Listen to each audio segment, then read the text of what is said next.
Headed by Director 2 Alona B. Harumba.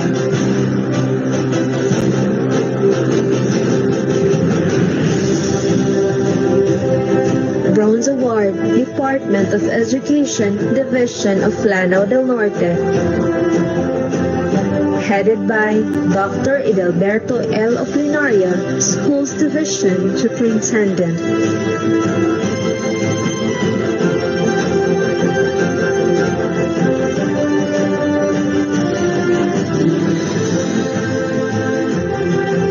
Now, let us recognize the regional winners of this year's Search for Outstanding.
Schools Division Superintendent, Department of Education, Division of Lanao del Norte.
Every morning, when we wake up, we have 24 brand new hours to live.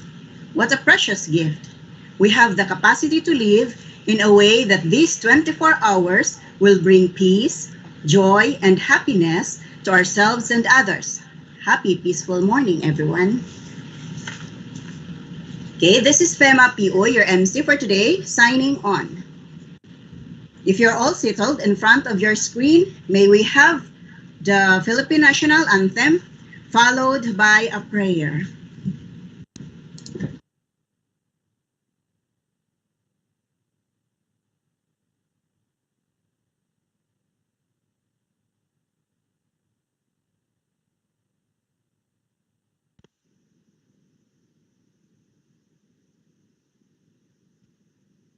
Kababayan, ang pambansang awit ng Pilipinas.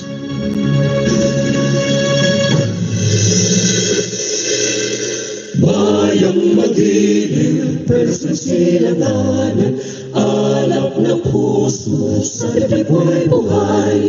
Lupang hinirang, tuyan ka ng magiging sa manlulupi. Di ka pasisiil sa dagat at bundok, sa simoy at sa langit ng bughaw. May dilag ang tula at awit sa paglayang minamahal. Ang kidnap ng watawat mo'y tagumpay na nagniningning. Ang bituin at araw niya kailan pa may di magdidilim. Lupa ng araw ng walang ating pagsinta, buhay ay langit sa piling mo. Aming higaya na pa may mga bilang mamatay ng dahil sa'yo.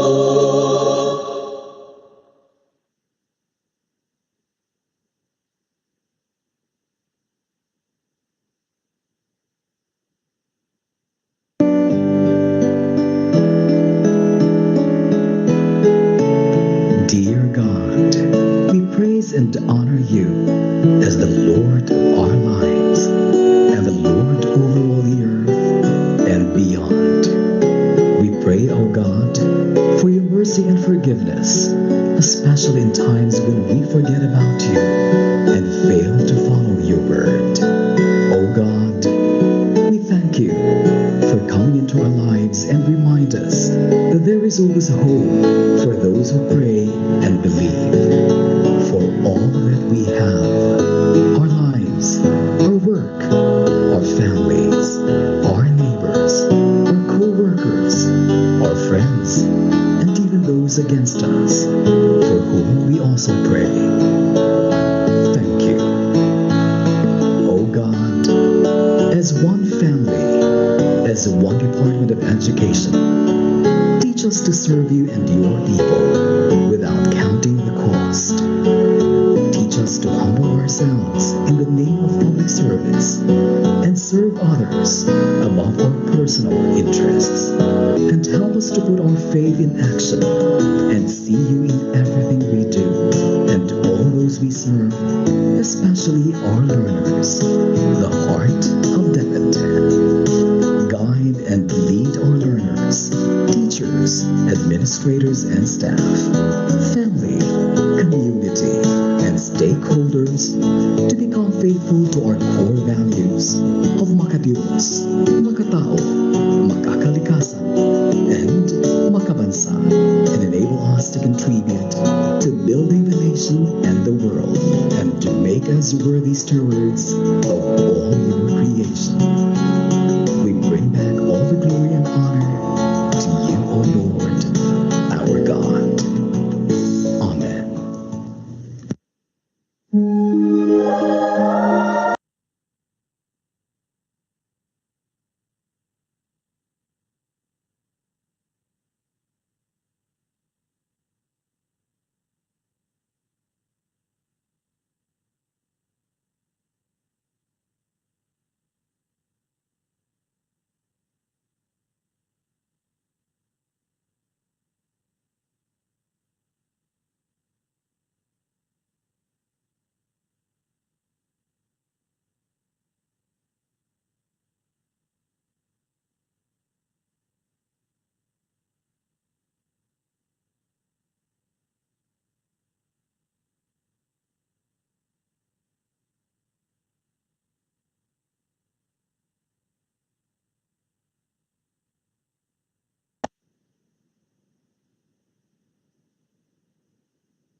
Thank you very much, Ma'am Dayan. Okay, my respect to our Schools Division Superintendent, Sir Edelberto L. Oplinaria, to our CID Chief, Ma'am Maria Eva S. Edon, to our SGOD Chief, Ma'am Maria Carmela T. Ablin, to our Speaker, Sir Bridget E. Abalorio, our Senior Education Program Specialist, to the OSDS section heads, elementary and secondary school heads, and all others concerned, good morning. Welcome to our virtual orientation on the guidelines on the provision of special hardship allowance for public school teachers. Okay. To start, may we hear a message from our Schools Division Superintendent, Sir Edelberto L. Oplinaria.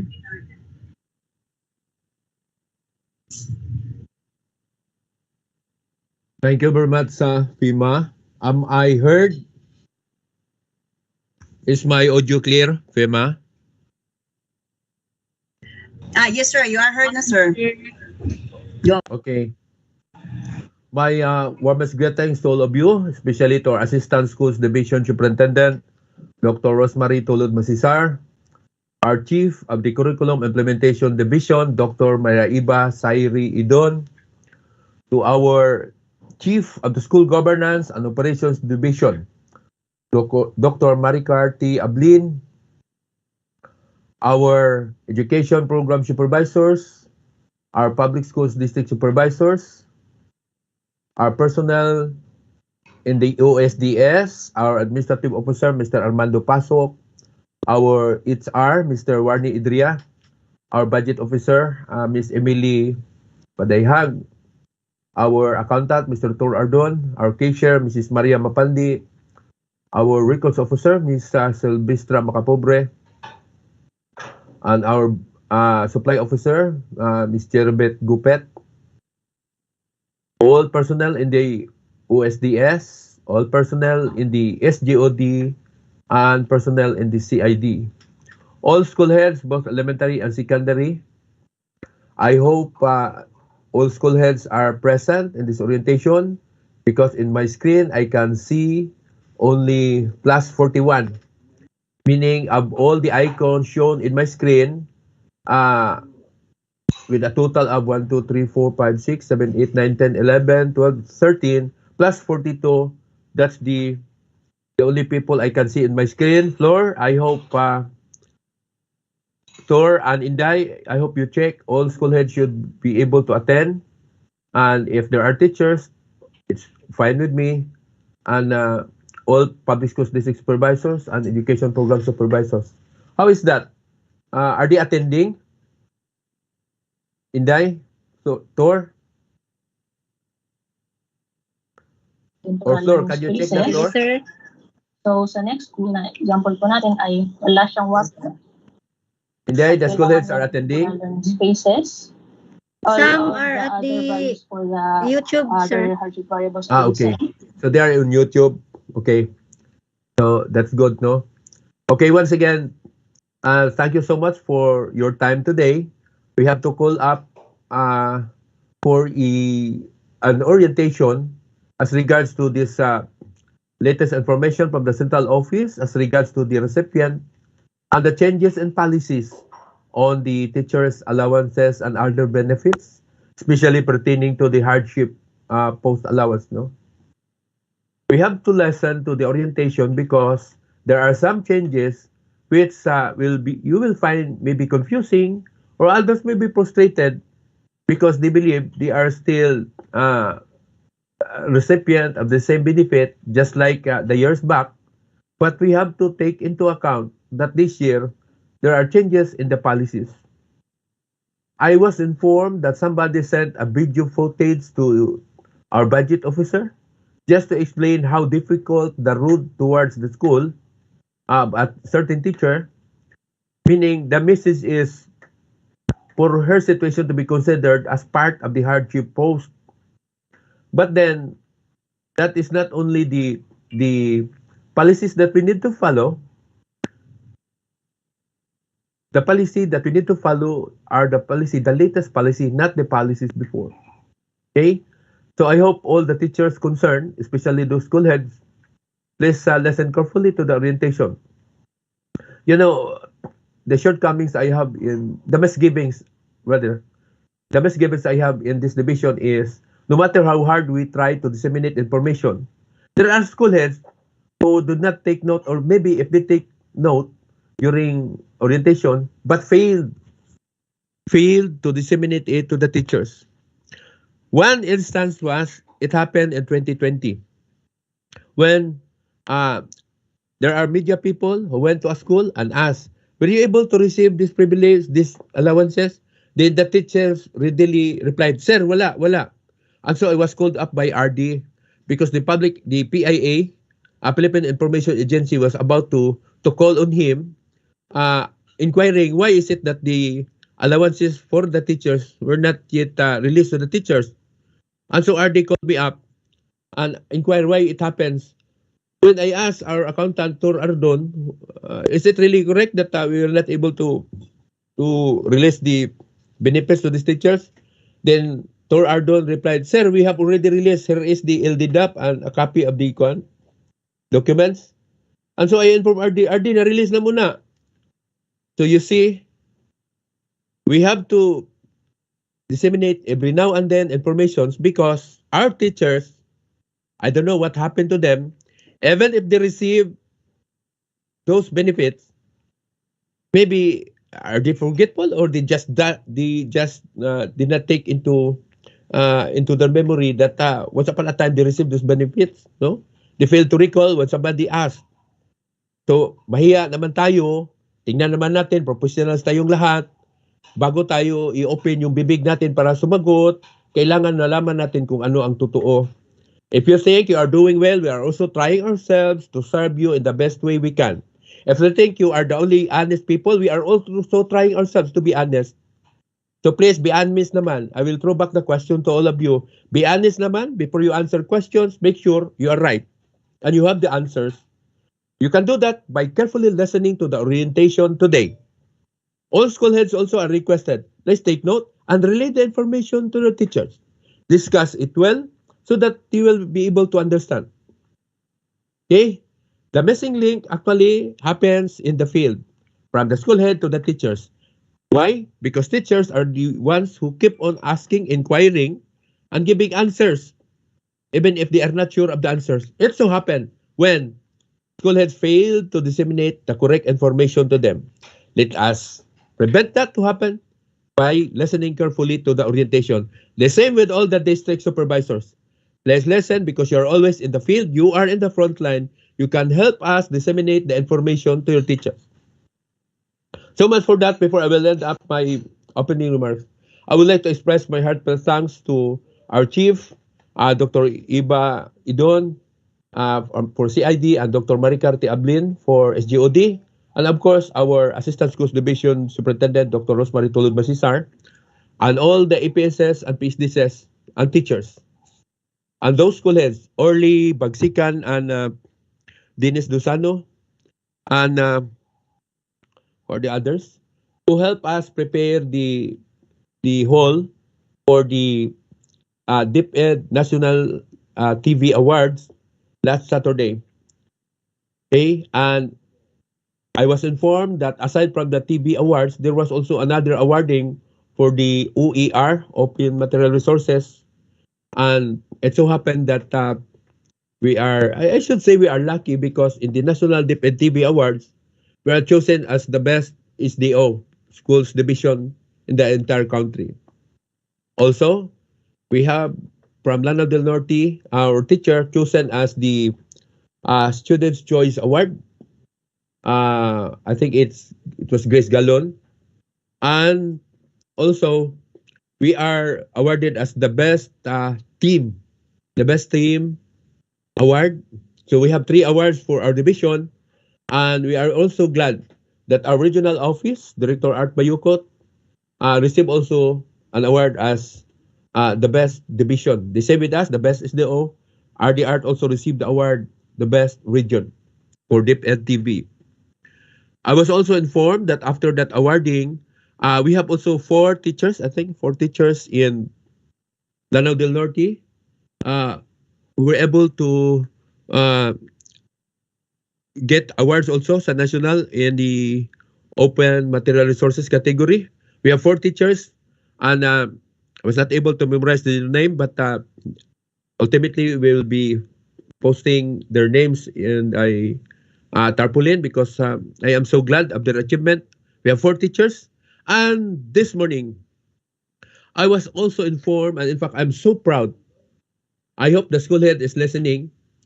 I was informed that for the Gabaldon building category, through our SGOD chief, Dr. Maricarti Ablin, we are 3rd place in the national awards, and our school is a Lala Proper Integrated School. And if I'm not mistaken, the school head is Miss Dr. Marilu Apat. Am I correct, Iba? Eve? Yes, sir. Yes, sir. Yes, sir. Okay. Yes, sir. Okay, good. I hope Dr. Marilu Apat is listening. Please, I want to hear the voice of Dr. Marilu Apat. Iba, let's try to contact Ma'am Car. Try to contact. While waiting for Dr. Marilu Apat, I would like to acknowledge also the presence of our division lawyer, Attorney Myra Flor Armas. Thank you so much, Attorney, for spending your time with us. Good morning, sir. Very good morning. Thank you so much. And I'm so glad that you are there. Are we able to contact Dr. Apat, Flor? Try down yung contact. Is she listening now? I-contact pa na Sir Bridges, sir. So, wala siya nag-attend sa orientation? Ay, live stream siya, sir. Live stream. She cannot get in the kwan? Na-live stream siya. Oh. Dili siya makasulod sa atong Teams karon. Flor, try daw, Flor. Itagaan na mong link, sir. Nga musulod siya. Okay. Try to contact her. I want her to get inside the kwan. The team. Try daw. Mauman ra lagi na itong orientation, but I have to congratulate her. Because also, while waiting for Dr. Apat, congratulations to our SGOD chief, Dr. Maricarti Ablin, our engineers, Engineer Jana, Amir, and Alin, and of course, our personnel in the SGOD. Hello, Iba? Sir, si Mama Rilu, sir, muted daw siya, dili siya makakuan. Flor, muted Flor, si Mama Rilo. Oo. Flor, please allow Dr. Apat to... Yes, sir. Ako nagikuan ang ilang mic, sir. Okay, Dr. Apat. Okay na ang mic ni Ma'am Apat, sir. Ma'am? Kindly sound up. Dr. Apat. Palihog ko, Eve. I-facilitate, Eve. Hello?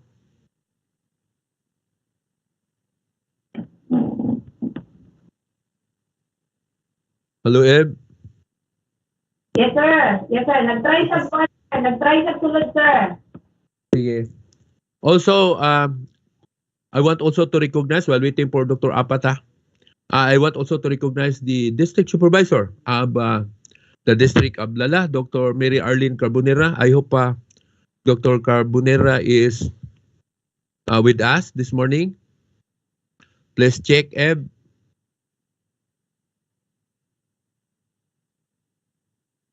Yes, sir. Yes, sir. Di pa kasulod si Dr. Apat, no?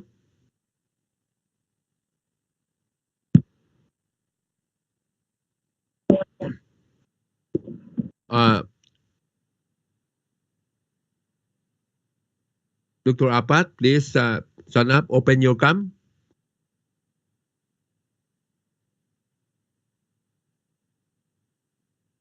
Ipasalitate floor, palihog.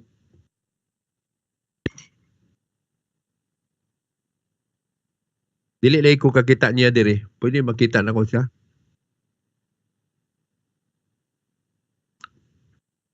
Dr. Apat, please.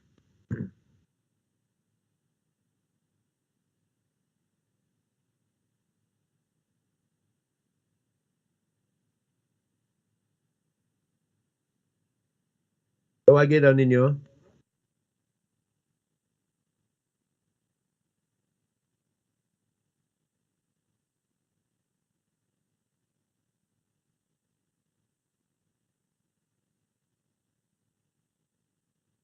Wala, Flor.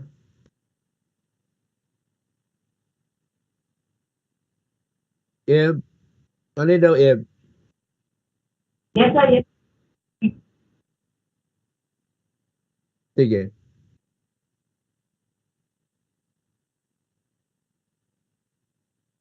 Latan ko good si Dr. Apat ha. Kaya I want to congratulate her and I want her to be with us this morning. Tanado, ipasalitate. While waiting, I am thanking Ma'am Maricar for informing me about this information. And in fact, this morning, our very own Regional Director Art Bayukot posted in our chat group the top divisions all over the country. The top divisions all over the country who were awarded and recognized in the whole Philippines. And in the posting from the Department of Education, the title is Top 10 SDO with most number of winning OER entries. OER, unsa gali ni? Open Educational Resources, no? Am I correct, Eb? Files? The top 10 SDO in the entire country. Balanga City, Bataan, Davao del Norte, Lanao del Norte. Okay? Then, nakasulod po na akong number 4 ta. Then, nakasulod po na itong Malaybalay City. Wow. Ipay po ko kayo dito kung gikan. Then, Misamis Occidental, Nueva Ecija, and Osamis City. Lipay sa ko kayo dito kung gikan. Then, San Carlos City and Zamboanga del Norte. Wow. Nakuno tayo price dito. Ingon man to sila laptop, tanaw na to, o tinuod ba to? But we are so happy. You see, pila ka division sa whole Philippines, o diri sa listing, number 4, ang Lanao del Norte. Magbawi gyud ta, gidugangan pa gyud di Ma'am Marilo Apat ron nga number si Ma'am Marilo ako sang kuan kay si Ma'am Maricar nang forward nako sa information. Kuan Best Gabaldon Video Animation category. And the winner is Lanao del Norte, Lala Proper Integrated School, third place ta. Whole Philippines ni. So, this is actually a reason to celebrate. Mo nang gusto jud ko makita nako si Ma'am Marilu ron. Wa pa gyud siya, Flor?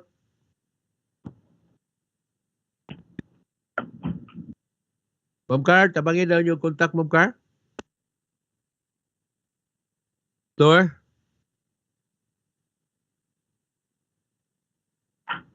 Postpone yun ni orientation na to, aniro, di ko kita ni Dr. Apat. Kadot lang sir, kay naka-on-hold nakasunod na stop, pero on-hold siya. Kadot lang kay... Palihog yung ko, kay kailan makita to si Dr. Apat ron, kay pasalamat yung ko niya, and I have to congratulate her.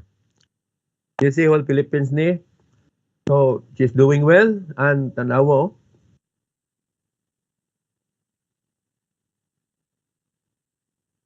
Ma'am Car, ganihan na ni buntag na forward sa imo, Ma'am Car? Ma'am Car? Dr. Ablin? Yes, sir. Ganihan pa ni buntag na forward sa imo? Yes, sir. Just this morning, around 8 o'clock in the morning. Wow, 8 o'clock. Sige ha. Let us bombard the Facebook this morning ha with our congratulations to Dr. Marilo Apat. And of course to our, similarly we have also to recognize our district supervisor, Ablala, Dr. Mary Arlene Carbonera, kay that's a show of leadership, no, na kampunta.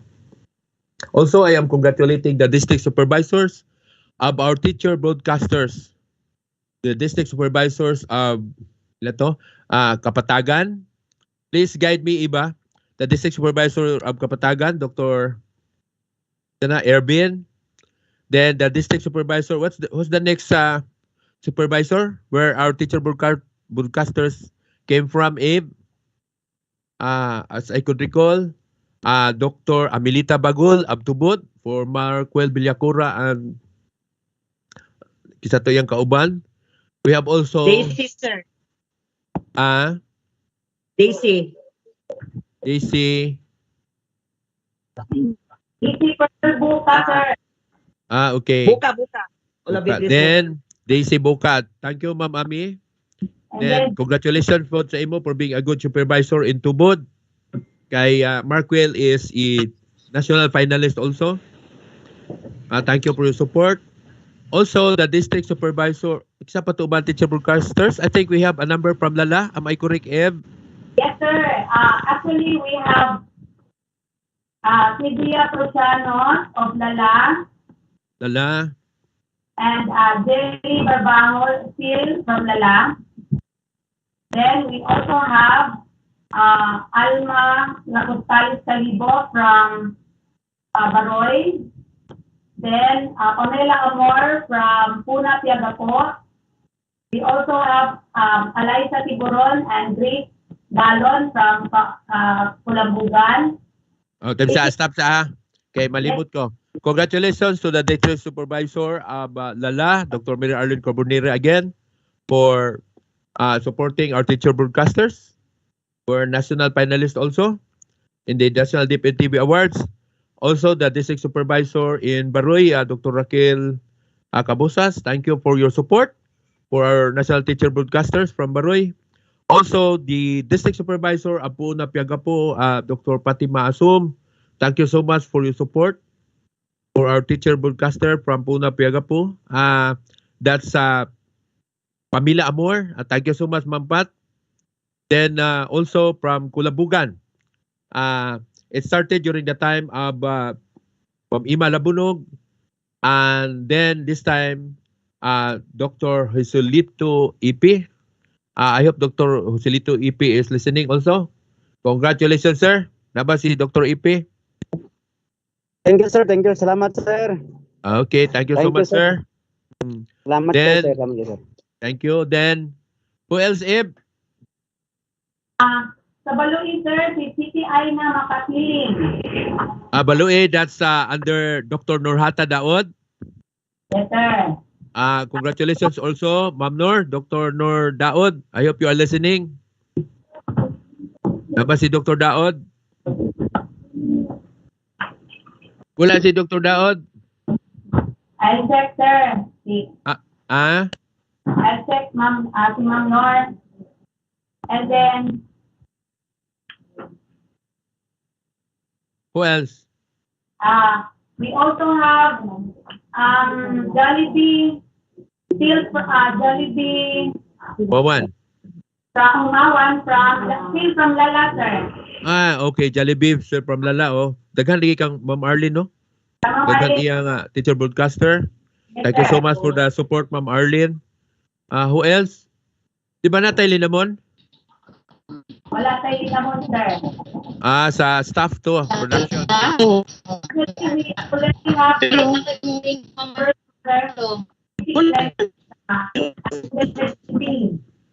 Hello, Dave. Putol-putol ka na. Say it again, please.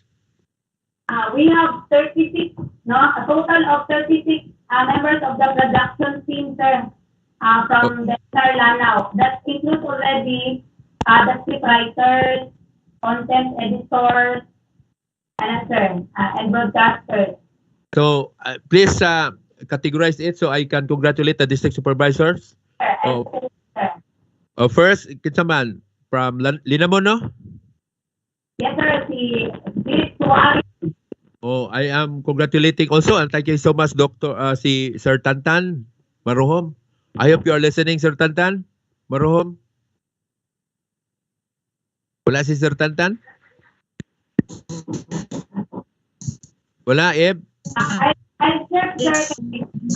Kasi naa sila sa sa live streaming, sir. I'm checking the attendance actually, sir. Please check. As I have said, we are discussing a very important topic this morning. It's about the teachers' benefits, and this should be one of those people who will help us explain in the field. So they should be with us today. Yes, sir. Yes, sir. So, while waiting sa ila, so thank you so much sa Sir Tantan, Maruhom. Then also, what's the next district, Eve? Sa current, sir, we have Earl Tolero, Grace Dancenia, and then we have Jason Bernardo. We have Marcel Marie Aricania. Then we have Darwin Y. Bawaan. Then Lorito Retiza. Ay, maglala din Loreto Retiza. And then, sir, from Kapatagan. Okay. So, that's from Kapatagan. Thank you so much and congratulations again, Sir Ervin Planas. Malaan ko ganun yung Ervin siya Madrunial kaya na ako'y sakop sa unang Ervin niya Madrunial apelido. Ervin Planas man si Sir Ervin. Then kisa pa to bang district supervisor Eve? By the way, sir, si Lolito Repisa, sir, is from Sapa District. Wow, congratulations and thank you so much sa si Ma'am Kuan. Sindaw, no? Sapad? Yes, Sindaw sir. Asis. I hope you are listening, Ma'am Sindaw. Although Ma'am Sindaw is on leave. But whoever is the officer in charge from Sapad or school heads from Sapad, kindly extend my thanks and congratulations to Ma'am Sindaw Asis. Who else? Okay. Mubalik ko sa Kulambugan District, sir, ha? Kaya daghan sila kaayo. Just name the district, Eb. Just name the Kulam- district so I can give thanks to the district supervisor. Okay. Lala, then we have Baroy, Kulambugan, Tubod, Kulambugan. We have Linamon, Matigo, and then Balui, Punapyaga po. Ano sila, sir? Okay, thank you so much and congratulations to those district supervisors of the districts mentioned by our chief of the Curriculum Implementation Division. Thank you so much sa inyo, Tanan District Supervisor, who supported the DepEd TV and also in the Open Educational Resources. Kindly name the 4 teachers who are national awardee for the OER. Okay. For the open resources competition national winners, we have sir,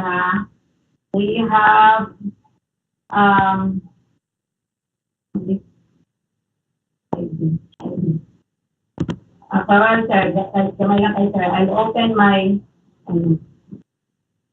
here. Okay. While waiting floor, please contact Dr. Apat. Nana ba siya?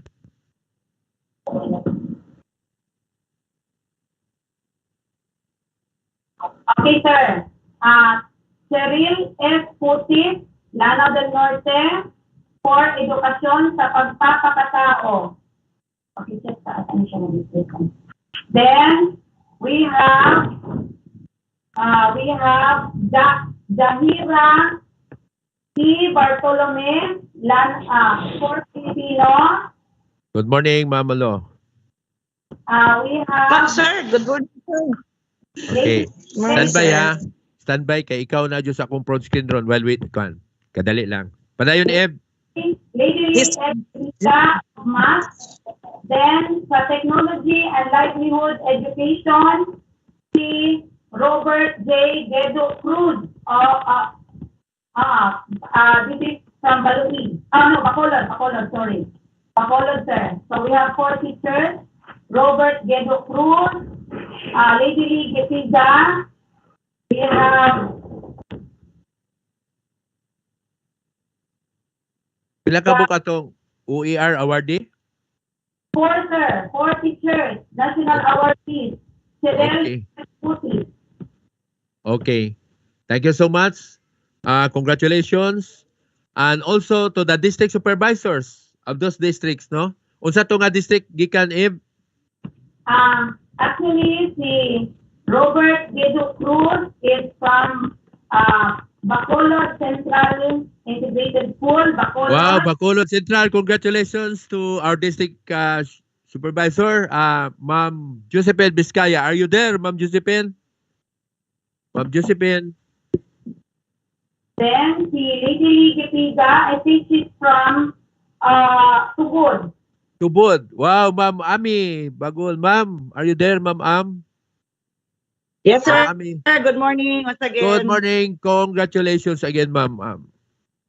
And then si Dahira Bartolome and kining teacher, sir. Ako pang-check, sir. Kay ko pamilya sa Red Footage. I'm checking with Ma'am Connie, sir. Si Bartolome, di pa kakabalo nga district? Wala po, sir. Pero in a short while, kay atuan pa si Ma'am Connie, sir. District supervisors who are listening, perhaps you know those teachers? Send up daw sa imo ba na nga district? Now is your time. I have to wait for you, district supervisors. I have to say thank you and congratulations. Kisa may district supervisor ni Bartolome og ni Putis.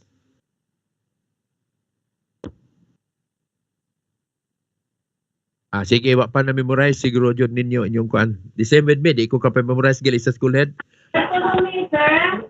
Bartolome, still from Tugod. Oh, wow. From Tubod, ay gabon, Ma'am Ami. Ma'am Ami. Ma'am Ami, winner is Ma'am Ami. Yes, sir. Wow. Nati, ilista na Yes, kapil sir. si... Thank you. Oh, Bartolome, imo day na. Pas, dilan. Ma'am Ami. Priscilla, sir. Priscilla. Priscilla. Thank you. Unsa, Ma'am? Priscilla. Bartolome. Priscilla Bartolome. Bartolome na. Wow.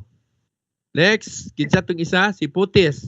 Si Putis, ako pang di-check, pero I think she's from Kapatagan, sir. From Kapatagan. I-check sa ha. Yes, sir. Ako pang check. Pasig na ay, mahiubos kay di. Nakuha na to ha. Bitaw, forgive us, district supervisors, kay di ko po na ma-memorize ha. Also, to the education program supervisors, kinsang lito nga kuan Ib, nga subject? Ma, we have edukasyon sa pagpapakatao. EP, education sa pagpapakatao, that's Earl, no? Formerly? Sir, yes, sir. Earl Brilla Gonzalo. Tuan naman sa PRC si Earl. Please extend our thanks and congratulations to Earl. Next. We have Filipino. Filipino. That's Ma'am Munisa Maba. Ma'am Munisa, are you there, Ma'am Munisa? Yes. Dr. Munisa Maba? On sa sir, kananasan, nagtanaw mo guni sa TV, sir. Ang sa CID tanan, sir, amo lang ikuan sa TV. Oh, so assure me that Dr. Maba is listening. Nasa, sir. Okay. Congratulations, Dr. Maba, and thank you so much. Next. Ma, si Dr. Edria, sir. Wow. Lorraine, are you listening, Lorraine? Thank you so much and congratulations, Dr. Lorraine Edria. Kung di maka... Lang si Lorraine? Sir, nakapot. Okay. Nagpakita na gud sila sa video si Dr. Maba. Hello, congratulations and thank you. Then, Serbios Nadia, si Dr. Lorraine Edria. Si Dr. Lorraine? Lorraine, Padol. Dr. Bios, congratulations and thank you. Aman sila. Nara sila, okay. Sir.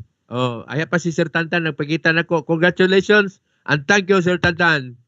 Paruhom. Sir, thank you po, sir. Good morning. Good morning. And also, I can see Dr. Raquel Cabosas. Thank you for the support, Dr. Raquel, and congratulations. Also with Dr. Ervin Planas. Thank you so much and congratulations for your support. And kinsa pa to? Mauna to, Eve. Yes, sir. Okay. Floor, please spotlight Dr. Marilu Apat. Napakita na to siya. Sige.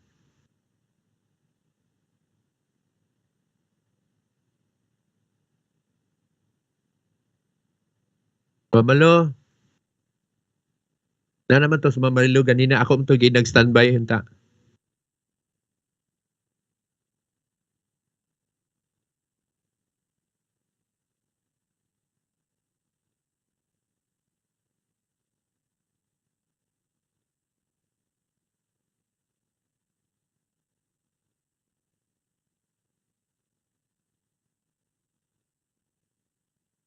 Pagtaka daw ninyo, naunta to? Nakasulod naman po si Mama Lu. Spotlight na to. Ang mas spotlight na ko dire si Lando Cañete sa Linamon. May na-spotlight na ko dire. Okay, Lando. Good morning, Lan. Coming na si Ma'am Apat.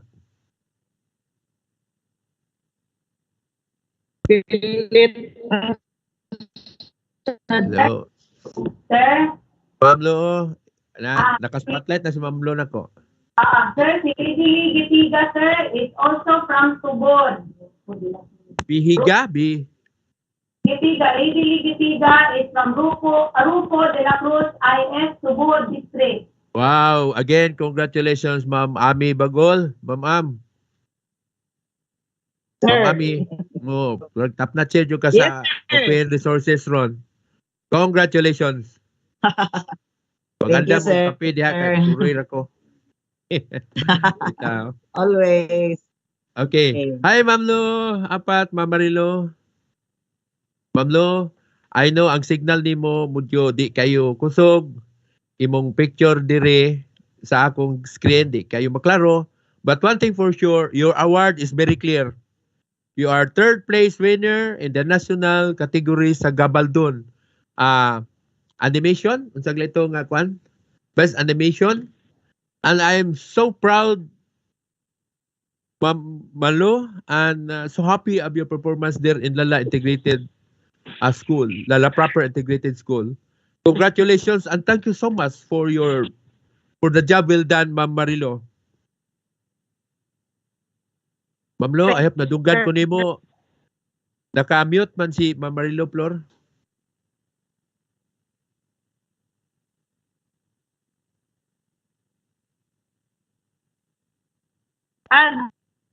I-on yung mic, Ma'am Lo.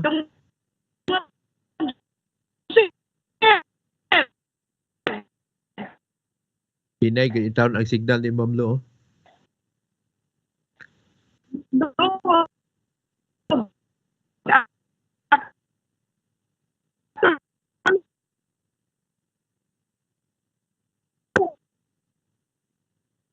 Wala-wala, yung Flor, no? Oh, si Ma'am Lo ha. Basta, once again, Ma'am Lo, congratulations. Thank you so much. I'm so proud of you. Sir, si Ma'am Arlene is already on board, sir. Oh, Ma'am Arlene Carbonera. Yes, sir. Yes, sir. Good morning, sir. Hey, good morning. Congratulations, Ma'am Arlene. Thank you for the support sa program. You have a winner. Third place mo sa Gabaldon category with your school head, Dr. Marilo Apat. And thank you so much. Congratulations for being a good leader in Lala District. Thank you, sir. Congratulations also to Dr. Apat. Yeah. Thank you kaayo to Dr. Apat and also to the stakeholders also. Yeah. Thank you, ha. Keep on. Thank you. Thank you. Okay, keep up the good work. And mawala-wala yun si Dr. Apat. Saon taman hinay ang signal. But basta congratulations. I'm so proud of you sa Lala. Okay, thank you, sir. Okay, so thank you and again congratulations to the other district supervisors. I wanted all of you to be spotlighted but then we kamani daghan naman ta kaayo po then sila ang sunod meeting ipa-spotlight ta jud mo kay napatay orientation. So please listen carefully to the orientation this morning and so that we will be able to inform officially and formally to our teachers as regards to this orientation. Thank you. I'm sorry I have taken much of the time. That is because ang saglit ng sulti when the mouth is full, it cannot speak. No. Mura na kong nagkaon naghungit pero wala na ko natulon kay napuno na jud sa kadaghan sa atong daog. So again, thank you so much for all your support. Thank you so much and good morning. Okay, thank you very much, sir. Our school's division superintendent, Sir Edelberto L. Oplinaria. Okay, congratulations to the winners. Congratulations to the division of Lanao del Norte. At this point, let us hear now an orientation on the guidelines on the provision of special hardship allowance for public school teachers. May I call in Sir Bridget Iabalorio, our Senior Education Program Specialist. Sir? Thank you so much, Ma'am Fema. May you confirm if my audio is working? Yes, sir. Very clear.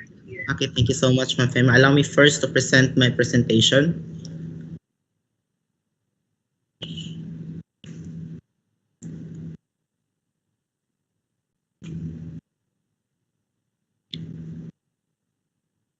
Ma'am Fema, nana ba sa slides? Sa screen ng akong slides? Yes, sir. It's already visible. Thank you so much. My respect to our school's division superintendent, SDS Edelberto L. Oplinaria Seso 5, to our assistant schools division superintendent, Dr. Rosemary T. Macesar, to our chief education supervisor of curriculum implementation division, Dr. Maria Eva S. Idon, to our SGOD chief education supervisor, Dr. Maria Carmela T. Ablin, to our Administrative Officer 5, Sir Armando B. Pasok, to our section heads, OSDS, CID, and SGOD personnel who are in attendance, to all our school administrators and teaching and non-teaching personnel who are also listening to us, friends, ladies and gentlemen, my greetings of peace and good health. At this juncture, I will be presenting to you the guidelines on the provision of special hardship allowance for public school teachers, and this is in accordance to DepEd Order number 39, series of 2021, dated September 22, September 22, 2021. And item number 1 of the said DepEd order states that, pursuant to the Department of Budget and Management and Department of Education Joint Circular number 1 series of 2021, the Department of Education issued the guidelines on the provision of special hardship allowance for public school teachers, which not only improves the processes and procedures for availing of the said allowance in consonance with the intention of Republic Act number 4670 or the Magna Carta for Public School Teachers, but also provides a more objective basis for the provision of special hardship allowance to qualified teaching personnel, particularly through the adoption of the Hardship Index. And this policy shall be applicable starting fiscal year 2021, and all existing DepEd issuances inconsistent with the provisions of these guidelines are hereby rescinded. May I repeat? All existing DepEd issuances inconsistent with the provisions of these guidelines are hereby rescinded. Now, I will start my presentation with the rationale of the guidelines on the grant of special hardship allowance for public school teachers. The Department of Education recognizes that in order to make education more accessible to all, it is necessary to recruit, retain, and encourage personnel to work in hard-to-reach, far-flung stations, as well as those with more challenging working conditions. The grant of incentive pay to such teachers, particularly a special hardship allowance, is supportive of this cause. Pursuant to Section 19 of Republic Act number 4670, otherwise known as the Magna Carta for Public School Teachers, DepEd has been providing special hardship allowance as additional compensation to teachers who are exposed to hardship such as difficulty in commuting to the place of work or other hazards peculiar to the place of employment as determined by the Secretary. May I highlight as determined by the Secretary. Consequently, the Department of Budget and Management issued the National Budget Circular number 514 to operationalize the provision of special hardship allowance. While these policies provided guidance in the payment of special hardship allowance, implementation challenges surfaced during field monitoring. The concerns primarily centered on the need to cope up with a more objective method of identifying recipients and streamlining the long process of availment. These changes are essential to rectify varying interpretation of the National Budget Circular number 514. The United Nations Children's Fund, or UNICEF, together with the Department of Education, conducted a study on the provision of special hardship allowance, from the identification of recipients to the actual payment of allowance. The study revealed that the recurrent decentralized processing of the special hardship allowance leads to variation in the interpretation of the guidelines, resulting in different computations, particularly in the absence of a standardized tool for calculating the individual special hardship allowance per teacher.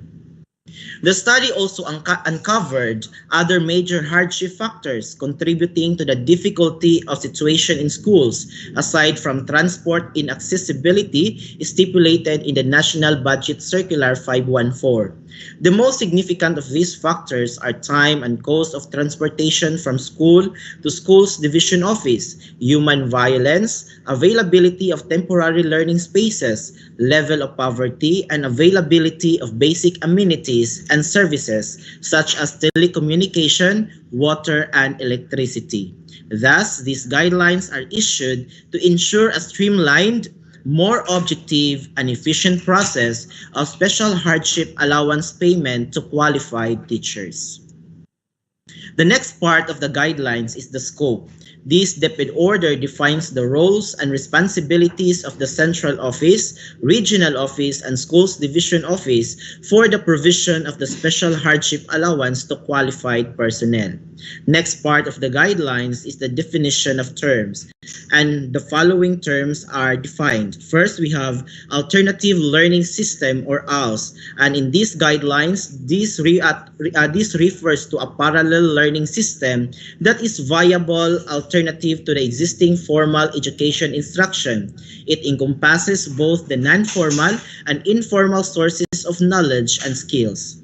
Next term is the ALS Mobile Teacher, and this refers to the specialized public school teacher conducting learning sessions using the alternative learning delivery mode, whose duties required movement from one station to another in depressed, disadvantaged, and undeserved communities. Next term is the District ALS Coordinator, or DALSI, and this refers to a public school teacher who is officially designated by the school's division superintendent to perform coordination functions for the ALS program in addition to his or her regular duties as a learning facilitator. Next, we have Hardship Index, or HI.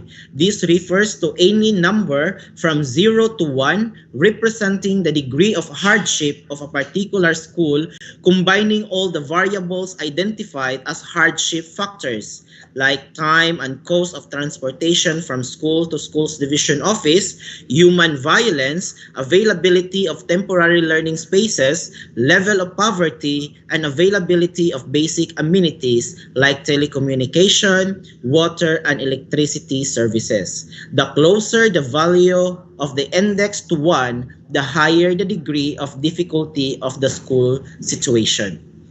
Next term is the hardship post, and this refers to a workstation, public school, or community learning center located in areas characterized by extraordinarily hard, uncomfortable, and extreme difficulties based on the hardship factors measured by the Hardship Index.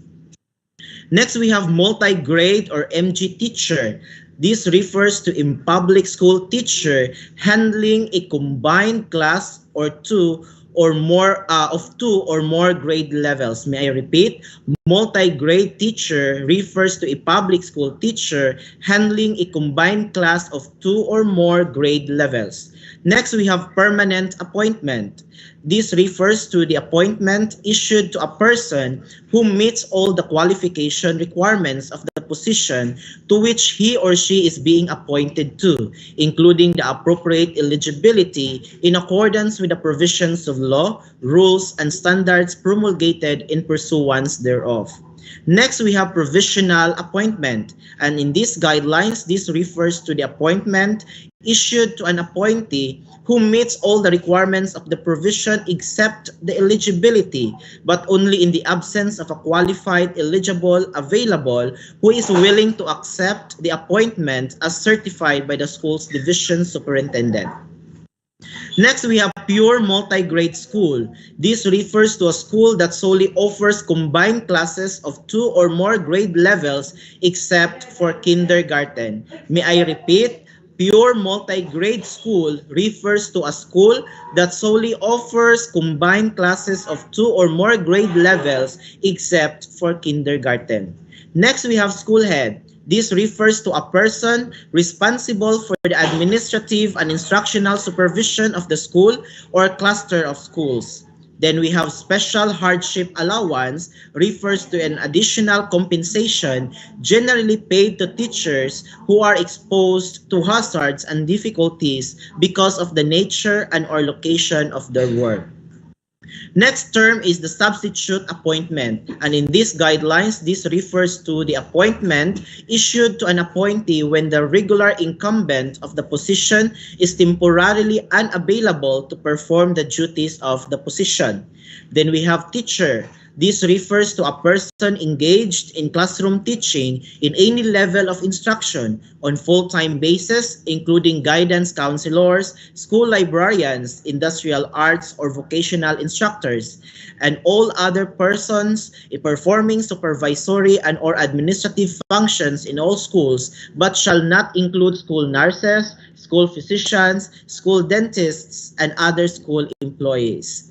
Next, we have temporary appointment. This refers to the appointment issued to an appointee who meets all the requirements of the position, except the education, but only in the absence of applicants who possess the minimum educational qualification as certified by the school's division superintendent. The next part of the guidelines is the policy statement, anchored on the policy of the state to promote and improve the social and economic status of public school teachers, their living and working conditions, their terms of employment and career prospects. This DepEd order is thus hereby promulgated to clarify guidelines on the purpose, coverage, eligibility criteria, and the procedures on the grant of special hardship allowance, taking into consideration the conditions of the schools identified under hardship categories. The next part of the guidelines is the general guidelines and other eligibility conditions. The following public school teachers are eligible for the provision of special hardship allowance. All teachers in elementary and secondary schools in hardship posts as determined by the Hardship Index. Later on, I will be presenting to you this hardship post as determined by the Hardship Index. And all teachers in elementary and secondary schools in this hardship post are qualified and are eligible for the provision of special hardship allowance. Multi-grade teachers in pure multi-grade schools are also eligible. Mobile teachers and alternative learning system coordinators concurrently handling ALS classes are also eligible. And we have the school heads assigned in hardship post or pure multi-grade schools are also eligible for the provision of special hardship allowance. The qualified teachers may either be resident or transient, having permanent or provisional or substitute or temporary appointment. All qualified recipients shall receive the special hardship allowance amounting to 25% of their monthly salary for a period of 10 months for every fiscal year, which shall be released on a quarterly basis. For qualified personnel who meet more than one criterion, like a pure multi-grade school is also categorized as a hardship post, the multi-grade teacher shall receive special hardship allowance on only one criterion. Now, the special hardship allowance shall be withdrawn if the qualified personnel from a hardship post transfers to a non-hardship area. The qualified personnel from a pure multi-grade school transfer to a non-hardship post or a non-pure multi-grade school, then the special hardship allowance shall be withdrawn. Then the special hardship allowance shall be withdrawn also if the school is no longer a pure multi-grade school, like offering both multi-grade and monograde classes. Again, if the school is offering both multi-grade and monograde classes and that school is no longer a pure multi-grade school, thus the special hardship allowance shall be withdrawn. The mobile teacher or DALSI is no longer handling ALS classes, then that teacher are not eligible for the special hardship allowance. Next, we have the procedures on the grant of special hardship allowance for public school teachers. We have number 1, identification of schools as hardship posts. The method of deriving the hardship index was through a multivariate regression analysis, wherein the link between school characteristics and the proportion of experienced teacher in a school was analyzed. The variables included are as follows. We have travel time to schools division office, travel cost to schools division office, poverty incidence of municipalities, occurrence of violent acts within the school and immediate surroundings, access to electricity, access to water supply, access to internet connection, and existence of temporary learning spaces. These are the variables that were used in deriving the hardship index using a multivariate regression analysis. Next, in calculating the HI of all public schools, the data of the identified 8 variables, as I presented a while ago, shall be sourced from the Enhanced Basic Education Information System, or BEIS, and other relevant data and information sources that are available or may be developed, such as the Philippine Statistics Authority's Multidimensional Poverty Index. That is why it's very important for us school administrators and teachers to update all the time our data in the Enhanced Basic Education Information System. For in this case, for the grant of special hardship allowance, the variables are now sourced from the EBEIS. Then the Bureau of Human Resource and Organizational Development, School Effectiveness Division of the Central Office shall compute for the HI of all schools every 3 years. May I repeat, it is not the regional, it is not the division offices who are calculating or computing the hardship index, but it is the Bureau of Human Resource and Organizational Development School Effectiveness Division of the Central Office using the variable sourced from the EBEIS. Under the hardship post category, teachers in schools with an HI level equal to or greater than the set HI cutoff level will be eligible to receive the special hardship allowance, and the said HI cutoff level shall be effective for 3 years. Starting fiscal year 2021, teachers assigned in schools with HI of 0.37 and above shall be eligible to receive special hardship allowance. May I repeat, starting fiscal year 2021, teachers assigned in schools with hardship index of 0.37 and above shall be eligible to receive the special hardship allowance. And later on, I will be presenting to you the different schools with 0.37 and above hardship index. Next, we have the computation of your special hardship allowance. Eligible DepEd personnel shall be provided with special hardship allowance equivalent to 25% of their monthly basic salary, computation of which shall be reckoned from the first day of their assignment to hardship post or multi-grade schools. The formula for the computation of the special hardship allowance shall be in accordance with Section 5.5 of the DBM DepEd Joint Circular. The individual special hardship allowance amount shall depend on the qualified personnel's salary. Again, the individual special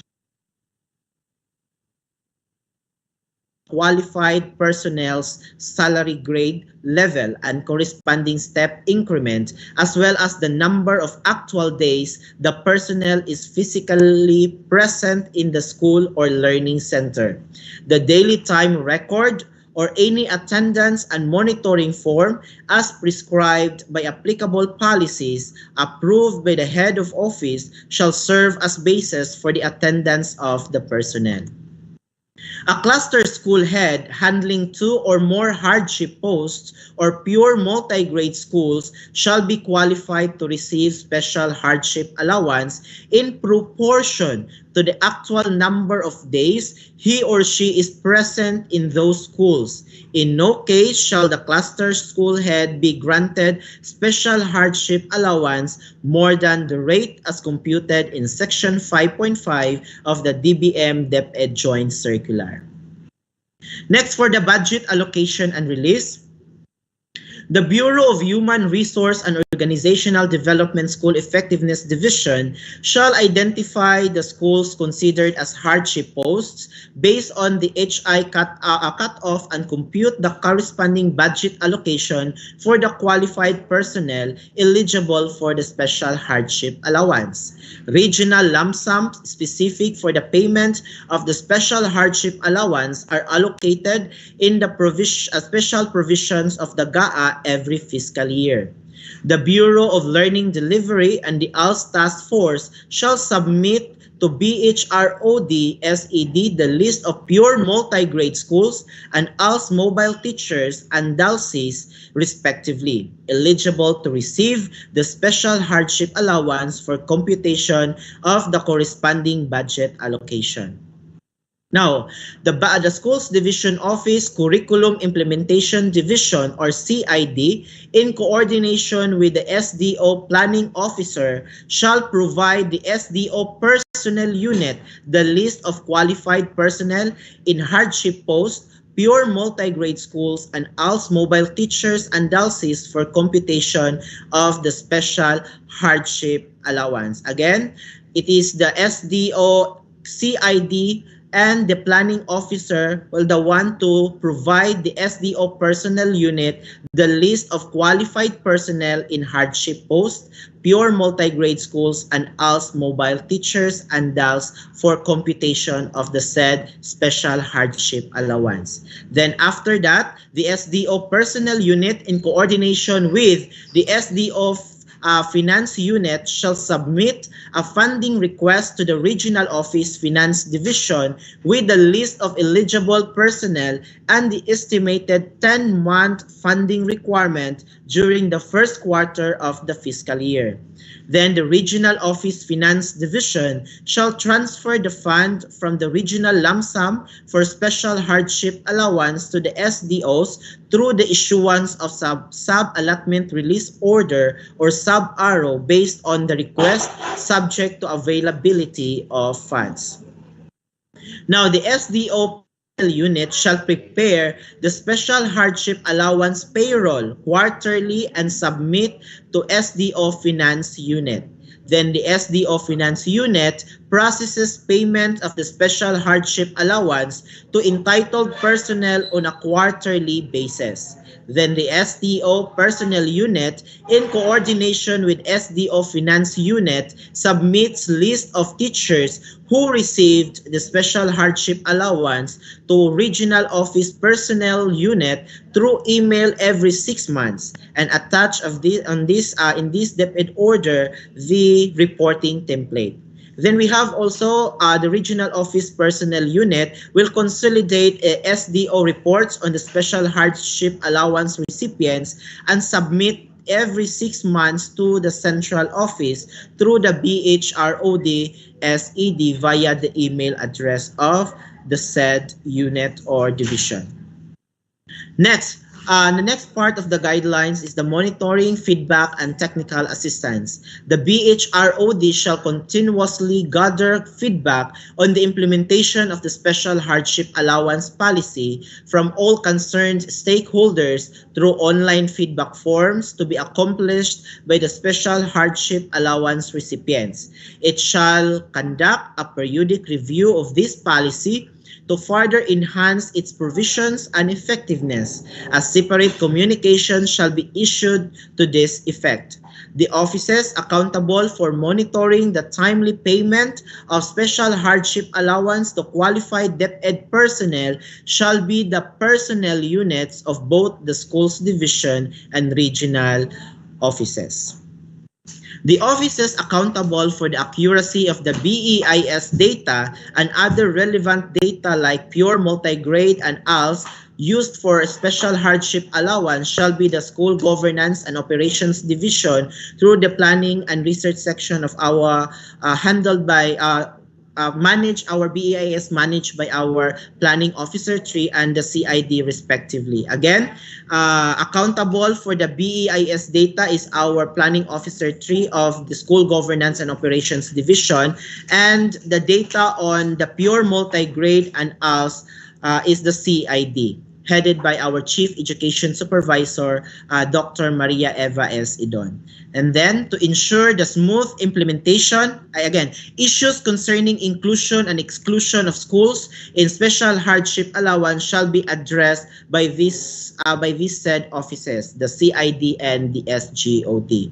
To ensure the smooth implementation of the special hardship allowance, the SDOs shall conduct orientation at least once a year and provide technical assistance to schools as deemed necessary. That is why, or that's the purpose of having this orientation, because this is part of the DepEd order on the monitoring, feedbacking, and technical assistance that our schools division office shall conduct an orientation about the DepEd order.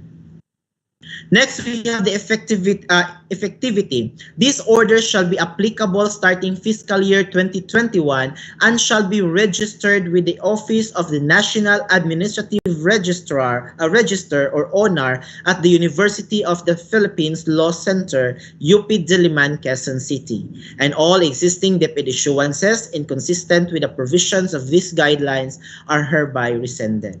Now, I will be presenting to you the list of hardship post schools with their corresponding hardship index. We have Matampay Integrated School of Matungao with school ID 501557 with the hardship index of 0.46. Next, we have Matampay Primary School of Munay with school ID 200538 with a hardship index of 0.46.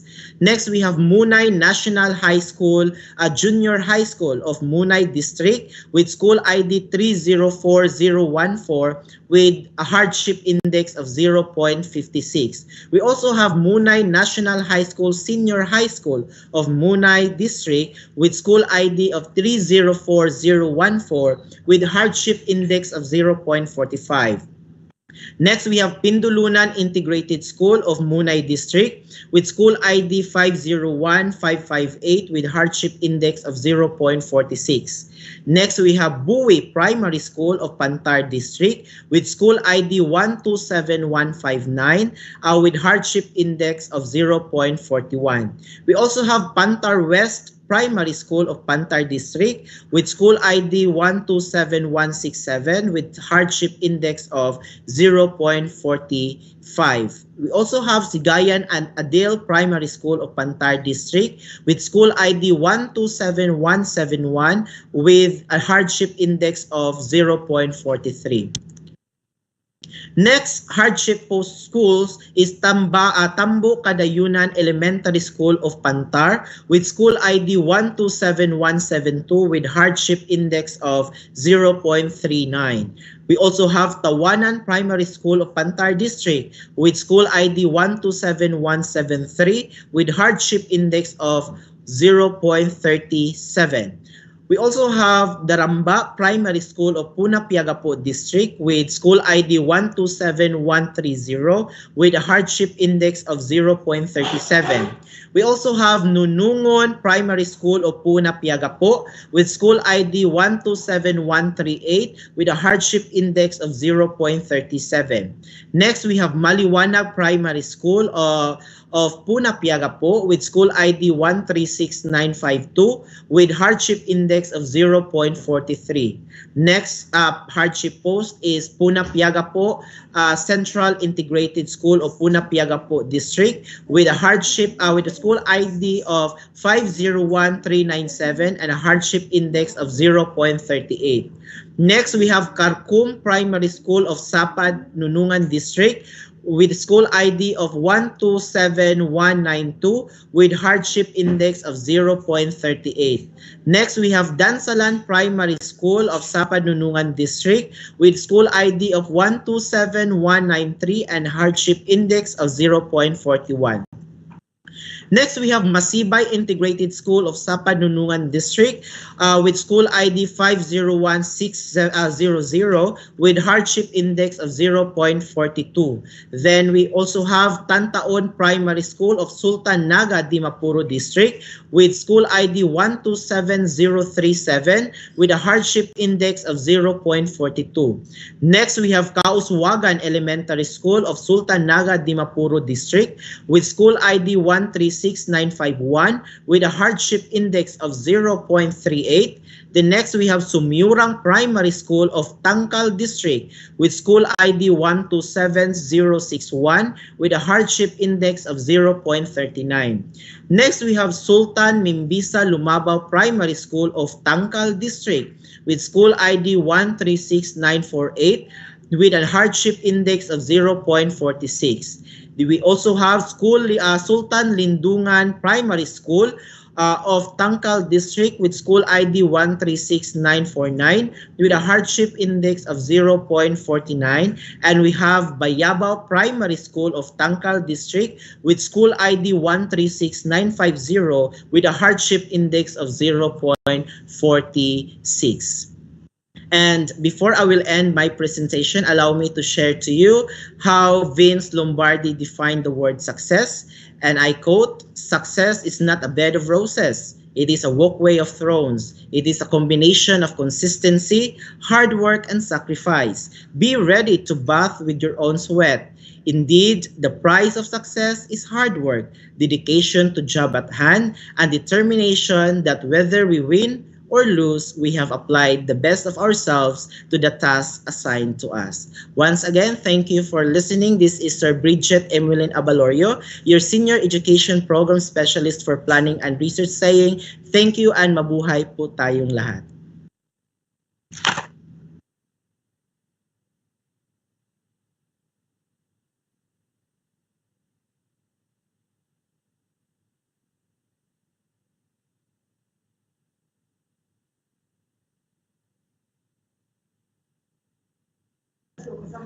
Ma'am Fema.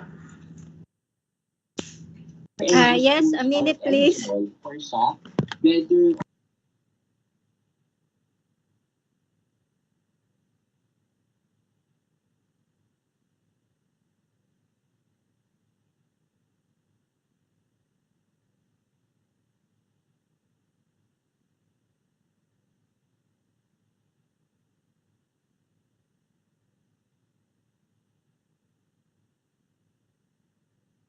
Ma'am Fema is on her way.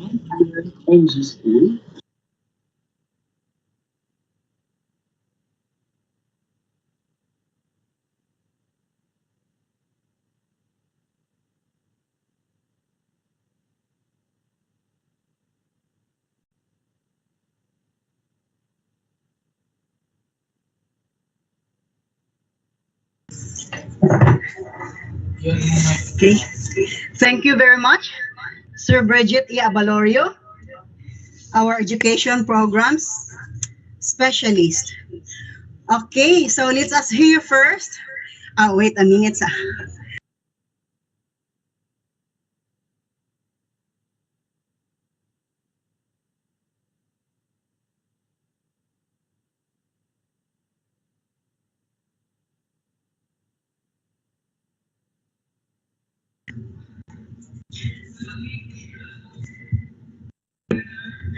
Before we proceed to our next speaker, let me share with you this quote. Okay, when a thing is done, it's done. Don't look back. Look forward to your next objective. Okay, and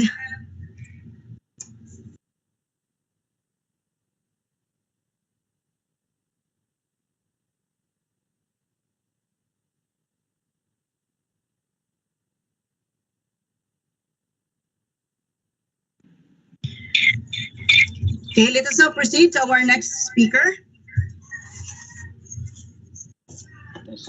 Our budget officer 3 to share with you an additional information. Let's welcome Ma'am Emily S. Padayhat. Fem, Yes, ma'am. may I request first, Fem, to have the attendance check, Fem, while I am catching up some information at the central office orientation. Okay. So, Ma'am Inday is still asking for some minutes. So let us have check first the attendance of our attendees. Are you still there? May I request PSDS, if they are available, to please acknowledge or call as we mentioned each district. Let's start from the Tubod East District. Our school heads still there?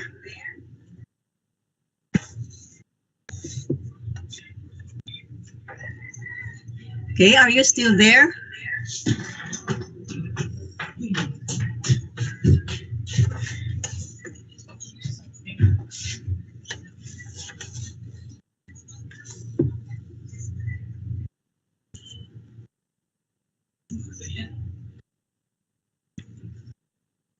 Nabay nakasulod sa Tubod East sa atong teams?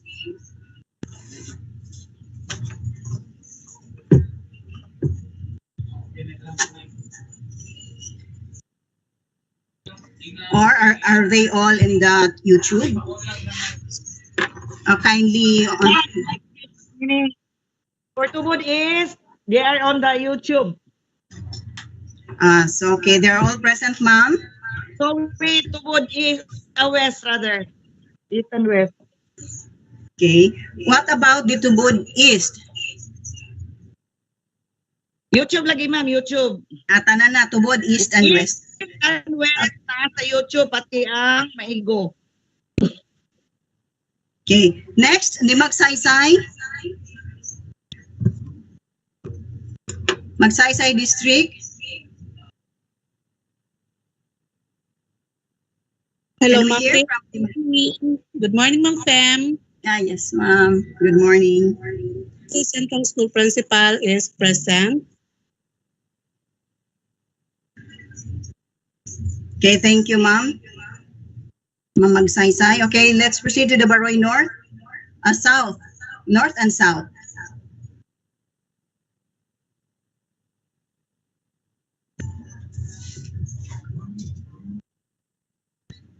Baroy North and South District. Are all the principals still there?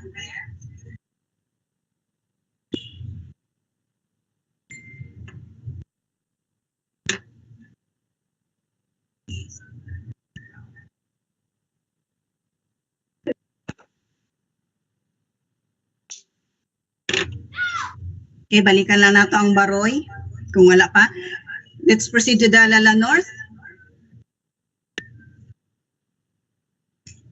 What about the Lala North? Any representative from the teams? Nabay nakasulod from Lala North. Central and South.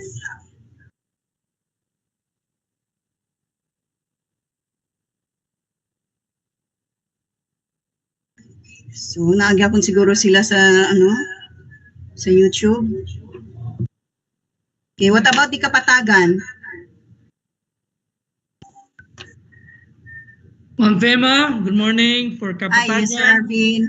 Good morning. For Kapatagan East, Kapatagan West, and Kapatagan Central Districts, they are at YouTube, and I'm the one at MS Team. Ay, thank you very much, sir. And what about from the Nunungan District?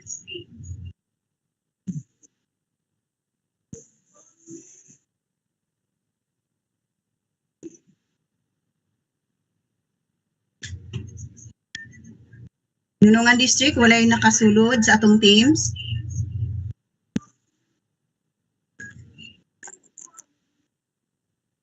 Okay, siguro tanan sila na dito sa YouTube.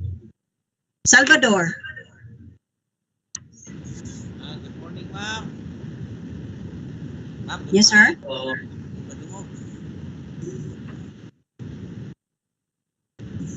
Good morning, ma'am. Good morning, sir. Sir Ricardo. Sa YouTube sila, ma'am. Duha sa MST, ma'am. Si Ma'am Ruina tayo sa Salvador National School. Okay. Thank you, sir. What about the Sapad?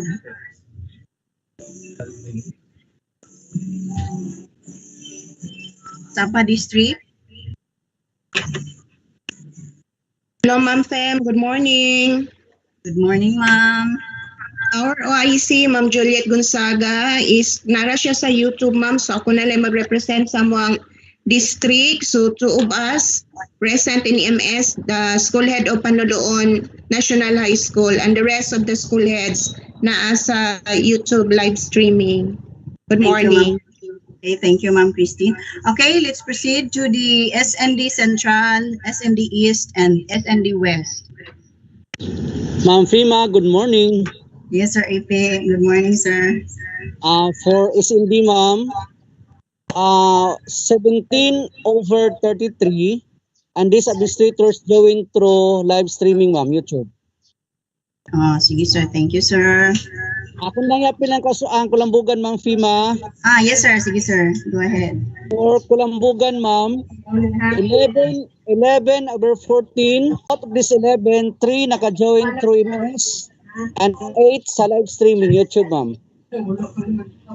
Okay.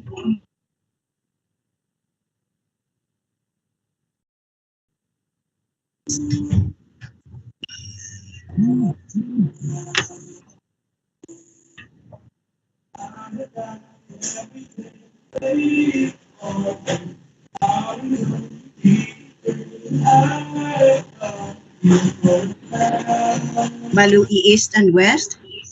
Maybe they are on the YouTube, no? Wala sila kasulod sa teams. Okay, what about the Linamon?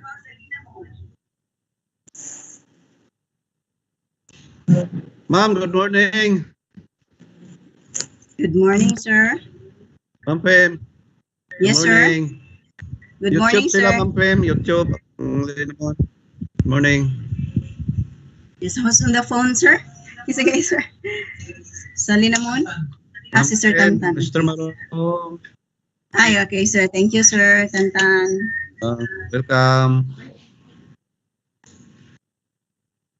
Kauswagan District.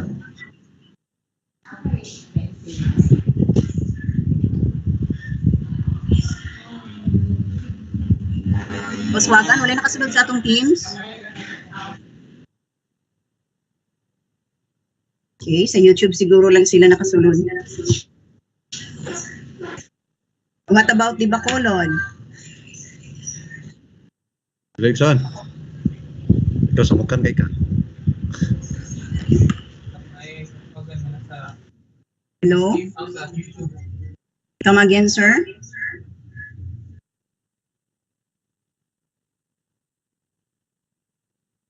Okay, none from the Bacolod.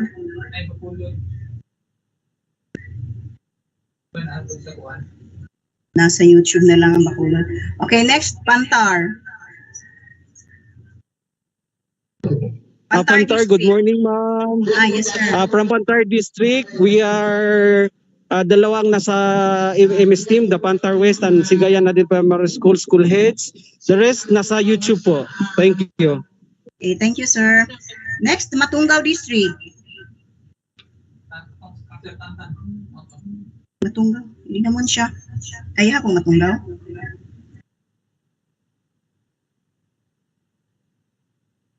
Okay, what about the Munay? Yes, good morning, Ma'am Fem. Morning, ma'am. Good morning. For Munay, all are in, but mostly are in the MS Teams. Gamay lang na sa YouTube. While po napiyaga po, Ma'am Fem, only one has not yet confirmed her attendance. But anyway, I'm still contacting her basing na siya sa YouTube. One is on maternity leave at sa kauntungan but represented by her OIC, Malis Makaton. Okay, thank you, ma'am. Yes, Ma'am Fem. Good morning and thank you. What about the Pantauragat district?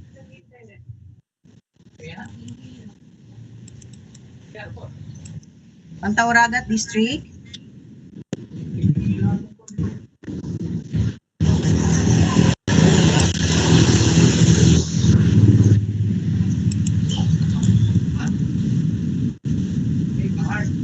Anyone who had joined the teams? So none, maybe they're on YouTube. Okay, next is Taguluan district. Taguluan district. Okay, none has joined from the teams. Okay, next is the Tangkal district. Good morning, Ma'am Fem. Yes, good morning, ma'am. Yes, Ma'am Fem. All are present. Good morning once again. Okay, thank you, ma'am. Okay, so maybe, ma'am, our budget officer is ready for her presentation. Ma'am, yes, sir. Ma'am Pem, good morning. Yes, sir. Good morning, sir. Sir? Present daw ako. Sila sa YouTube ang kaswagan. Kaswagan. Hello, Ma'am Fem. Yes, ma'am. Kaswagan.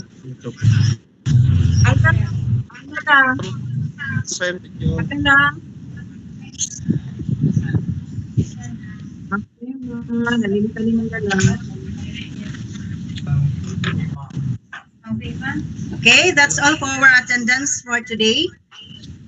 Hello, ma'am. Good morning. Napatipabol. Sige, ma'am. May pangabol, ma'am. All school administrators are watching via YouTube, ma'am. From what district, ma'am?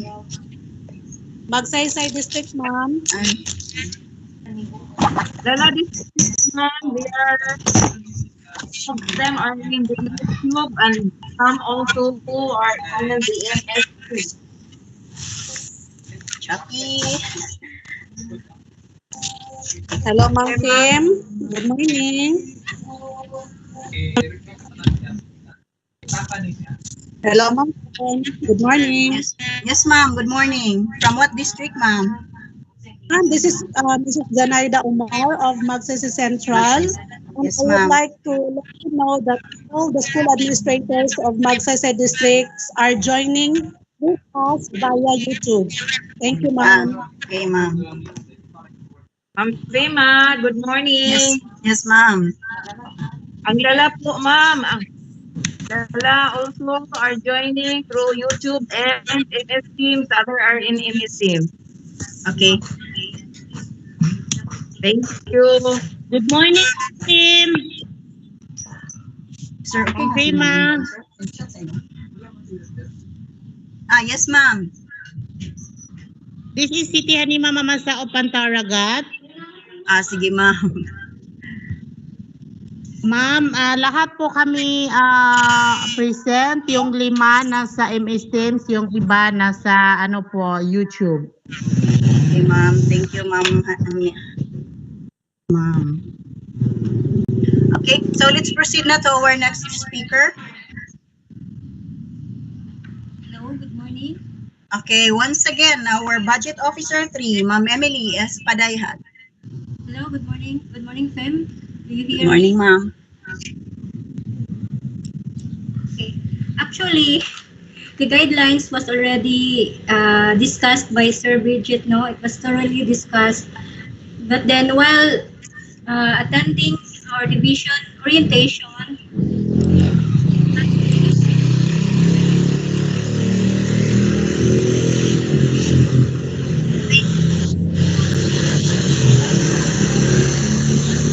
central office orientation.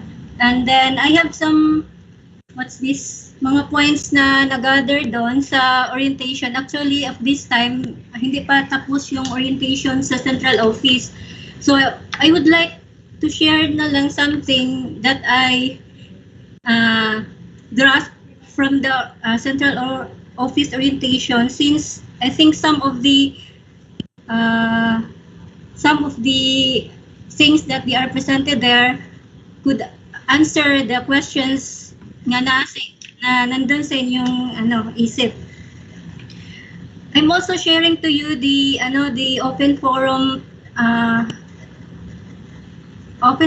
from the central office, no, the question and answer, because might be some of the questions na nandun sa mga isipan nyo can be answered na sa question and answer sa central office. So again, it was discussed by Sir Bridget that special hardship allowance refers to an additional compensation generally paid to teachers who are exposed to hazards and difficulties because of the nature and or location of their work.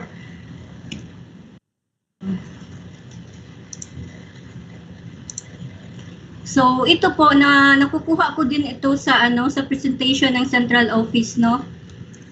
This is one of the example ni siya sa computation sa yung diniscuss ni Sir Bridget regarding the 8 hardship index. So what are those index again? First is the travel cost to division, travel time to division, poverty incidence, violent acts, no electricity, no water, no internet access, and temporary learning spaces needed. So those hardship index have a corresponding variable weight. For the travel cost to division, that is 16%. Then the travel time to division is 35% of the whole index. Then the poverty incidence is 18%. Violent acts is 11%. No electricity, number of electricity is 11%. No electricity, no water is 4%. No internet access is 4%. Then temporary learning spaces needed is 1%. So ito daw is example din daw ito ng isang school. So sa sample ng central office, yung daw niya, yung travel cost ng school na ito is 591.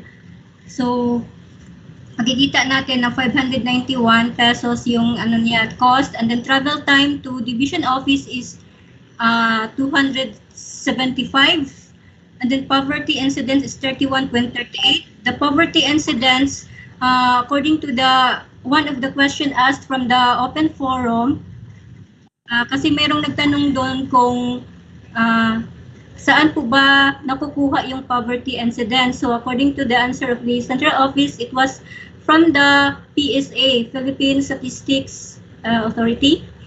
And then violent acts, 1, no electricity, 0, no water, 0, 0. Then temporary learning spaces is 0. So i-compute siya at saka na-arrive yung hardship index. Total hardship index niya is 137. So according sa discussion ng central office, and it was also stated from the DepEd Order 39/2021 that para po tayo ma-qualify to be a hardship post school, dapat makamit po tayo ng 137 and above hardship index. So kung below lang yung nakukuha natin upon computation doon sa 8 hardship index, so hindi po tayo magko-qualify ng yung school natin hindi po siya magko-qualify ng sa hardship post. So adopting the hardship index is one way, the objective way of identifying hardship post. So sa bagong ano natin, guidelines is isa na ito sa ito na ang basihan kung paano mag-identify ng hardship post. And then it reduce process of availing the Shah. Because previous years kasi sa na-experience natin, no, na paano po ba yung Shah? Minsan naggulo yung mga schools kasi yung schools nila hindi nasali, yung ibang schools nasali. Ganon. So maraming problema doon sa sa availing ng Shah. So this time hindi na siya ganon since it will be determined by the hardship index, no? And then real-time release of the Shah to teachers. So bakit po siya nagiging real-time? Hindi na siya katulad previous years na pabago-bago minsan yung yung schools na qualified, minsan na-qualify sila, minsan hindi. So this time, na talaga siya. Since mayroon na tayong identified na po yung mga schools doon, so automatically next year, mag-expect na po yung mga schools na nandun sa DepEd order na siyang kasali doon sa hardship post is ready na po siya na sila talaga yung mapagbigyan. So the coverage for the the hardship allowance is for the school heads and teachers assigned in hardship post. Then alternative learning system, mobile teachers, district ALS coordinator currently handling ALS classes, and the school heads and multi-grade teachers assigned in pure multi-grade schools. So hindi ko na to siya i-discuss, no, kasi it was discussed thoroughly by Sir Bridget. I will proceed directly. How about this computation of Shah? Shah equals teacher's basic salary times the Shah rate times number of days present in a month over 22 days in a month. So Shah, if ever teacher 1 siya, meron siyang salary na 23,877 times siya na 25% times the number of days present over 22 days in a month. So kung halimbawa dito is 19 days present siya, so 19 over 22. So in a month, meron siyang 5,155.26. For purposes of Shah calculation, tardiness or undertime of 4 hours or more shall be considered as half day. So pag yung teacher is late siya ng 4 hours, so considered na siya as half day yung computation niya. 0.5 a day. 0.5 day. Hindi na natin yan kasi na-discuss na to ni Sir Bridget.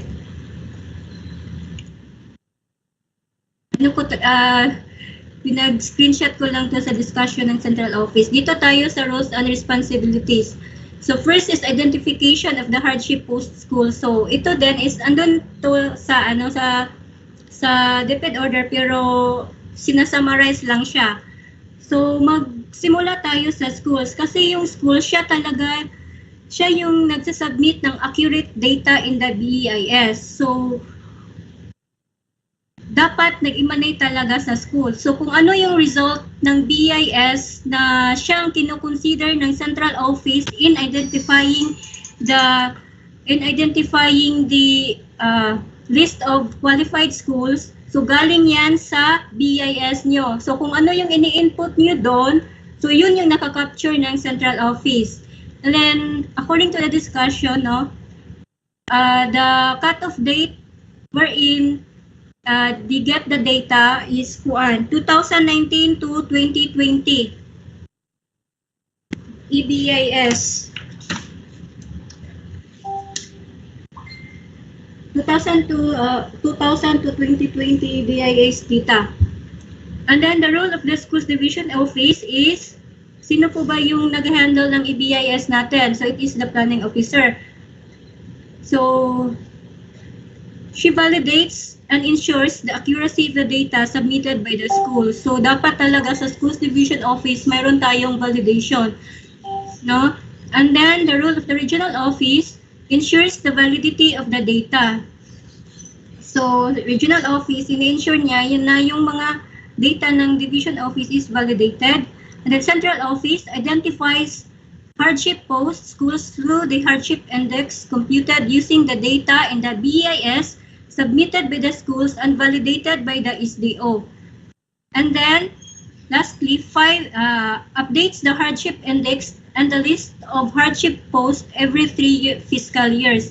So meaning starting 2021, 2022, and 2023, so sila lang talaga yung kung anong schools ang andun sa sa DepEd order, sila lang talaga yung qualified for 3 years. So after that, mag-recalibrate na naman yung so dapat mga school heads nakikinig kayo. So dapat yung ilalagay niyo na doon sa sa EBIS niyo na mga data dapat din accurate na rin. So para hindi na kayo po magreklamo bakit hindi kami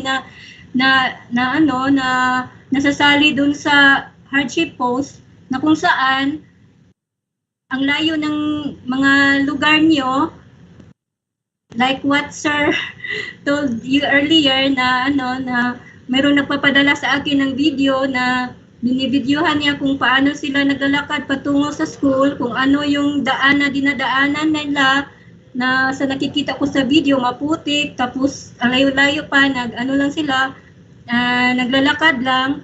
So, actually, yung central office, sa BIS nyo yan galing. So, kayo yung nag-entry dyan. So better next time you need to update the entries sa EBIS, like the 8 hardship and I guess 7 of them, 6 yung travel cost to division, ano ba yung iba, ano ba yun? So dapat nyo to, i-situate nyo to na tama yung nilalagay nyo sa BIS nyo para masali kayo next round ng recalibration ng qualified schools, itong travel cost to division, travel time to division, yung poverty incident, it will be determined by the PSA. So violence acts, electricity, water, no internet access, temporary learning spaces needed. So dapat yung mga variables na yan, so see to it na tama yung nilalagay nyo sa BIS. Kasi sa inyo din naman galing yung mga data na yan. Sana tayo. So, hindi po galing sa amin yung yung list ng mga schools. So, dito sa sa presentation, central office talaga yung nag-identify based doon sa BIS, submitted by the schools and validated by the SDO.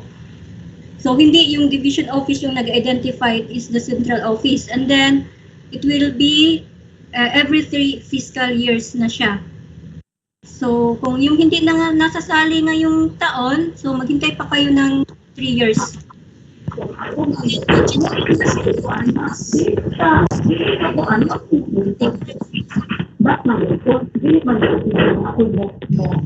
And then, schools division office natin si Ricky's.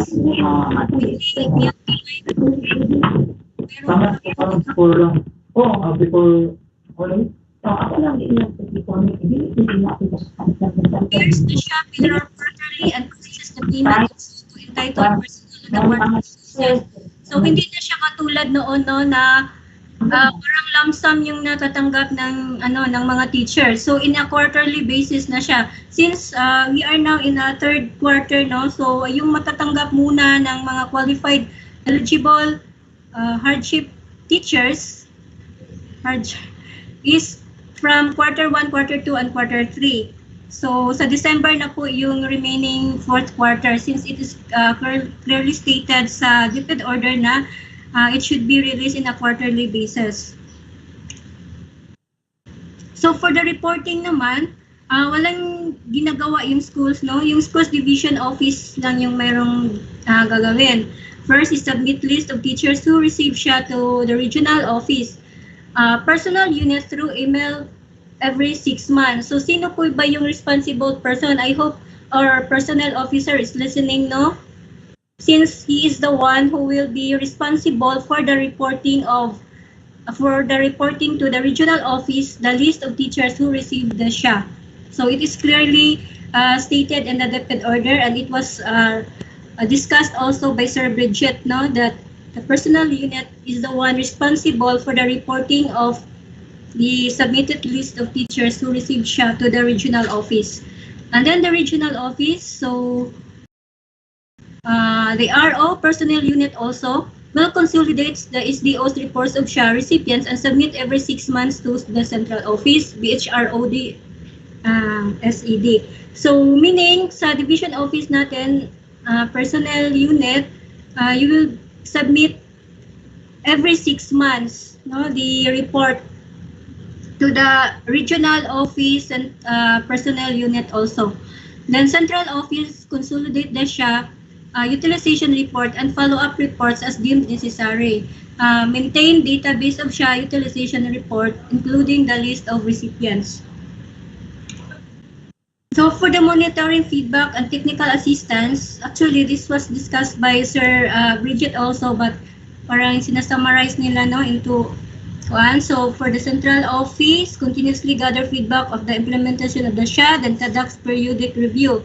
Regional office, personnel unit, monitors the timely payment of Shah to qualified DepEd personnel. So personnel unit talaga yung nagmo-monitor kung napabayaran ba yung mga qualified Shah natin. And then for the schools division, the SDO personnel unit monitors the timely payment of Shah to qualified DepEd personnel. And then second is GOD and CID ensure the accuracy and of the BIS data and relevant data, which is the pure multigrade and us for the CID. And then number 3, response to issues. Example, inclusion, exclusion of schools, consolidates the issues and responses. So CID and SGOD dapat mag-respond sa issue regarding the inclusion and exclusion and consolidate the issues and responses, then conduct orientation, then provides technical assistance to schools as deemed necessary.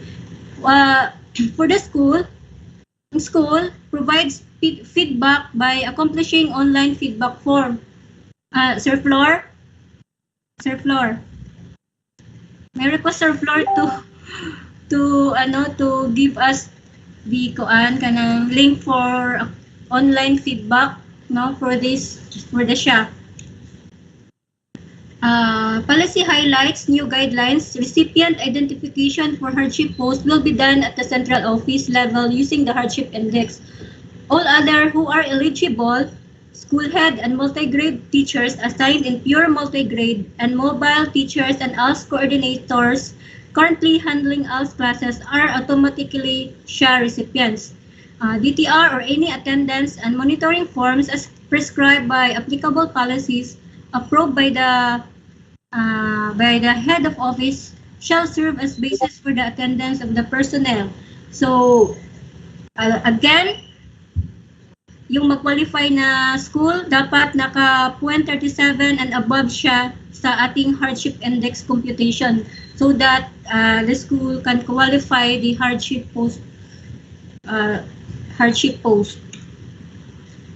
Then the hardship index takes into account 8 hardship factors that were identified as significantly affecting delivery of basic education service at the school level. All school heads and teachers whose schools hardship index is equal to or greater than the high cut-off are qualified to receive the Shah. 25% Shah rate across the board. For the multi-grade schools, only multi-grade teachers from pure multi-grade schools shall be qualified to receive the Shah. No more scaling of Shah rates according to the number of classes and number of learning levels handled for the ALS. No more prioritization clause. All qualified teachers under hardship post, ALS and pure multi-grade schools will all receive the Shah at 25% rate. Specific offices were identified to perform specific tasks relative to Shah. Then Shah shall be received by teachers on a quarterly basis. So Ito po pala, next is the yung open forum na ginagawa ng central office, no? Kina-capture natin ito. Baka po one of the questions here ay questions nyo din sa field, no? So first question is that what is the hardship index? So the hardship index refers to any number from 0 to 1 representing the degree of hardship of a particular school, combining all the aspects identified as hardship factors. These are the hardship factors: time and cost of transportation from school to school's division office, human violence, availability of temporary learning spaces, level of poverty, availability of basic amenities. The closer the value of the hardship index to 1, the higher the degree of difficulty of the school situation. The hardship index cutoff is determined by DepEd. This means that all schools with hardship index equal and above the cutoff are eligible to receive the Shah for the hardship post category, while those below the cutoff are not. Starting fiscal year 2021, the high cutoff is 0.37. Hardship index cutoff is 0.37 and is valid for 3 fiscal years. So 3 fiscal years, 2021, 2022, and 2023. What is the basis of the 0.37 threshold? So answer, the hardship index cutoff was deliberated and approved by Exicom and DBM. So hindi natin yan ma-question, ha, yung 0.37. The hardship index uses the principle of equity effect using the EBIS data and computed through a research-based formula. What are the advantages of the new guidelines? So in the new guidelines, the hardship index shall be the basis for identifying hardship schools, which shall be done at DepEd Central Office, applying statistics technique. This centralized process shall provide a more objective way of identifying schools eligible for Shah using EBIS and PSA data. The mechanism of the computation, processing, availment, and payment of the special hardship allowance have been improved. The prioritization clause of the NBC 514 Series 2007, where teachers in hardships post are given priority in the distribution of Shah than those in multigrade and ALS, has been removed. The budget proposal or allocation for all categories of eligible teachers are more realistic since the central office already knows the eligible schools for Shah. Will the new guidelines be implemented? When will be the new guidelines be implemented? So the new guidelines will be implemented starting fiscal year 2021. The hardship index of all schools listed in Annex A shall be valid until fiscal year 2023. Who are eligible for Shah in the new guidelines? So based on the new guidelines, the following DepEd personnel are qualified to receive the Shah: all teachers in elementary and secondary schools located in hardship post as determined through the hardship index, and then multigrade teachers in pure multigrade schools, mobile teachers and ALS learning systems coordinators currently handling ALS classes, and school heads assigned in hardship post or pure multigrade schools. In the provision of Shah, who are considered as teachers? So the section 2 of the Magna Carta for public teachers states that teacher shall mean all persons engaged in classroom teaching in any level of instruction on full-time basis, including guidance counselors, school librarians, industrial arts or vocational instructors, and all other persons performing supervisory and or administrative functions in all schools, colleges, and universities operated by the government or its political subdivisions, but shall not include school nurses, school physicians, school dentists, and other school employees. What is the Shah rate to be received by the eligible personnel. All eligible personnel shall receive the Shah equivalent to 25% of their monthly basic salary. School heads and teachers in the identified hardship post schools, school heads and multi-grade teachers in the pure multi-grade schools, and all teachers entitled to receive special hardship allowance during the COVID-19 pandemic? The answer is yes. The computation of Shah will be based on the number of days they report physically to school to do various school tasks, example, delivery and retrieval of self-learning modules, delivery of food supplies for the school-based feeding programs, and other analogous school activities. So it is very clear in the answer, no, that based on the number of days they report physically to school. So meaning yung nagpunta talaga sa school, yung nag-report sa school. Is there a possibility that the school considered as hardship post using the old guidelines in BC 514 series 2007 will no longer be classified as hardship post using the hardship index? Yes, there is possibility since we are now using 8 hardship variables to compute for the hardship index to determine hardship post schools. Based on the study conducted by UNICEF, the determination of hardship post using the NBC 514 was vague. So, hindi siya clear yung NBC 514. Next question. If the school is not included in the official list of hardship post schools this year, can it still be recognized for inclusion? So, yung mga hindi daw nasali ngayon na year, pwede pa ba daw sila ma-reconsider for inclusion? So, the answer is this. The official Annex A to DepEd Order 39, Series 2021 is considered final starting fiscal year 2021 and is valid for 3 fiscal years.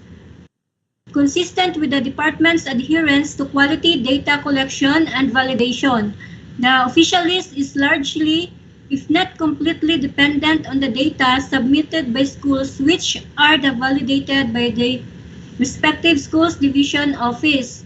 The request for inclusion may be addressed once the index is due for updating for the next 3-year cycle. It shall again undergo research and analysis to see if the variables are still significant. So, meaning, yung mga hindi nasali ngayon, mayroon silang chance 3 years after, no? Once mag-update na naman yung 3-year cycle. In this slide, schools are highly encouraged to submit accurate data to their SDO. So kayo talaga yung makagagawa nito. Kung accurate yung data na ilagay niyo sa BIS, so mayroong chance na masasali kayo. In the next cycle, 3 years from now. In turn, SDOs are also expected to validate carefully and diligently the submitted data. The conscious observance to these prerequisites shall further strengthen the DepEd use of its own data and increase everyone's confidence in the process of data collection and validation. So, sa ngayon, maiisip na natin na yung EBIS hindi lang siya for compliance, no, na nakapag-input kayo ng data. Dapat accurate siya, tama, no? So, at saka dapat updated siya. O, halimbawa yung sa cost. So maybe the cost of the distance from division office to your station is not, hindi na siya yung cost, no, ng 2019. Baka nag-input kayo nun yung 2005 pa or yung 2000 pa. So, syempre, nagbabago na siya. So, dapat ina-update din nyo yon, no?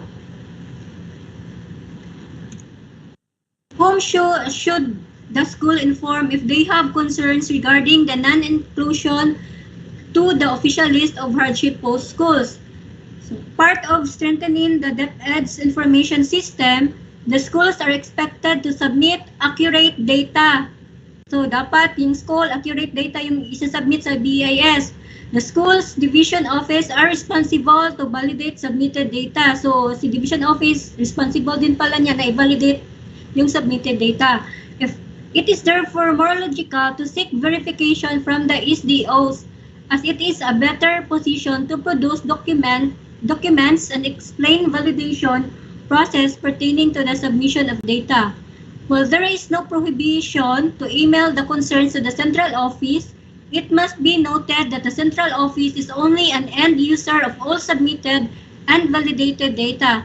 It analyzes the data which are officially captured in the DepEd's information systems, which is the EBEIS. Next question. Given the data was previously receiving the Shah as hardship post, is it unfair that the said school is now excluded from the Annex A list of hardship post schools? Answer. The department understands that there are concerns on inclusions and exclusions on the list of hardship post schools. DepEd exerted due diligence in ensuring that the list of eligible schools is a result of research and data. Stabilizing the effects of the new process may take a while before it fully achieves more desirable outcomes. But the department must continue innovating on strategies to ensure that limited resources are never put to waste and received by the appropriate beneficiaries. Next question. If Annex A provides the list of hardship post schools, who will provide the list of pure multi-grade schools and ALS teachers? So, kung ang Annex A is for hardship post schools, ang tanong is, sino naman yung mag-provide ng list sa mga pure multi-grade schools and ALS teachers? So, Annex A only provides the list of hardship post schools. For the list of pure multi-grade schools, this shall be provided by the school's division office. So, si SDO yung mag-provide ng list ng multi-grade at saka ng list of qualified ALS teachers. Furthermore, the SDO Curriculum's Implementation Division, the CID, in coordination with the planning officer, shall provide the list of all eligible personnel, teacher in hardship post, multi-grade teachers assigned in pure multi-grade schools, and ALS mobile teachers for Shah. So CID at saka si planning officer po yung yung responsible person, no, para makadetermine po sa sa list ng ALS, multi-grade at saka sa hardship post. What supporting documents to qualified teachers need to submit in order to avail of the Shah? In the new guidelines, qualified teachers will only submit their daily time record or any attendance and monitoring form as prescribed by applicable policies approved by the head of office as supporting document to avail of the said allowance. It shall serve as basis for the attendance of the personnel. What is the computation for Shah?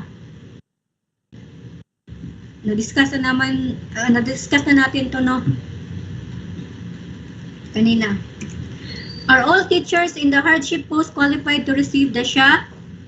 Yes, all teachers and school heads assigned in the hardship post are eligible to receive the Shah at 25% rate. However, it is proportionate to the number of days the said personnel is present in the school. So, don't assume na 100%, 25% talaga siya sa salary niyo per month. Kasi proportionate lang man siya sa number of days na present kayo, physically present kayo dun sa school.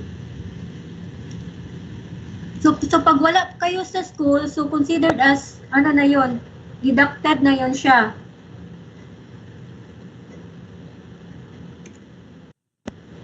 What is a pure multi-grade school?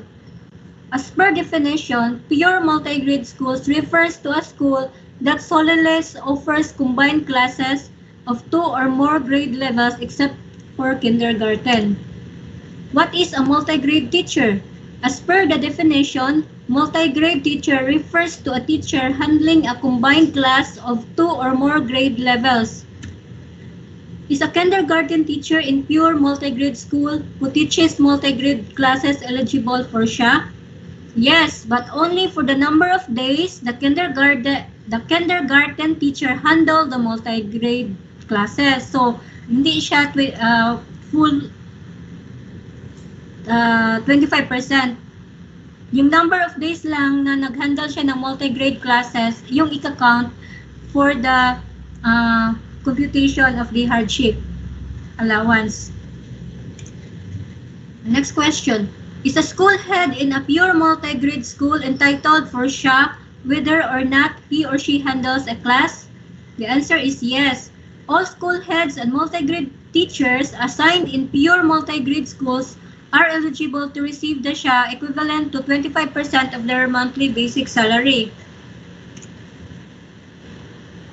Next question. Is a division multi-grade coordinator or focal person recipient of Shah?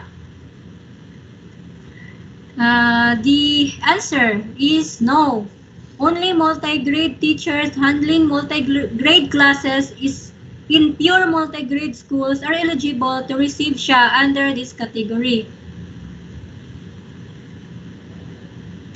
Next question. If the teacher is assigned in a school identified as hardship post and pure multi-grade school, is he or she entitled to both? The answer is no.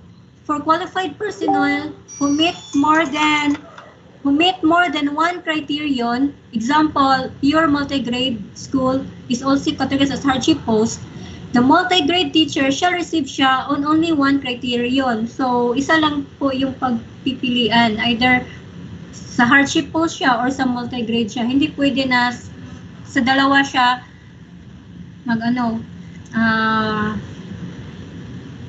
ma-qualify siya sa dalawa. Dapat isa lang sa dalawa. The multi-grade teacher assigned in a school with mono and multi-grade classes, non-pure multi-grade school, is he or she eligible for Shah?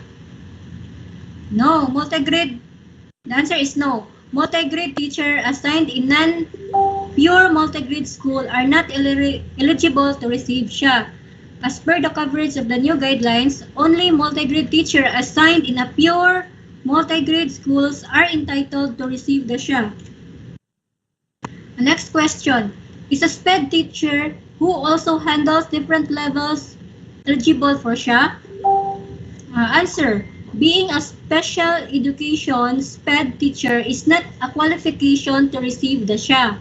However, if a SPED teacher is assigned in the hardship post and or handling multi-grade classes in a pure multi-grade school, he or she is entitled to receive the Shah. So, hindi yung pagka-SPED niya ang qualification para maka-avail ng Shah. Yung qualification is kung andun siya sa hardship post school or isa siya sa pure multi-grade school, and then that is the qualification na maka-receive siya ng Shah. Hindi yung pagka-SPED teacher niya. Next question. Is a non-teaching staff eligible for Shah? So the answer is no. There is no legal basis for the non-teaching staff. For example, mga ADAS, ADA 1, 2, 3, 4, 5, 6, ADAS 1, 2, 3, AO, AO2, AO1, no? Or any other non-teaching to receive a Shah. So, hindi po kasali yung mga non-teaching sa Shah. As per the Magna Carta for Public School Teachers, RA 4670, those that are defined as teachers are those only eligible personnel to receive Shah. Next question. Is a monitoring official like EPS and PSDS who regularly monitors the schools that belong to hardship post entitled to Shah? Actually, this is one of the questions raised by Chief Idon ba yun? During our meeting last week. So this is the answer, Ma'am Chief. So the answer is no. There is no legal basis for the non-teaching staff such as the EPS and the PSDS to receive Shah. As per the Magna Carta for Public School Teachers, RA 4670, those that are defined as teachers are the only eligible personnel to receive Shah. Next question.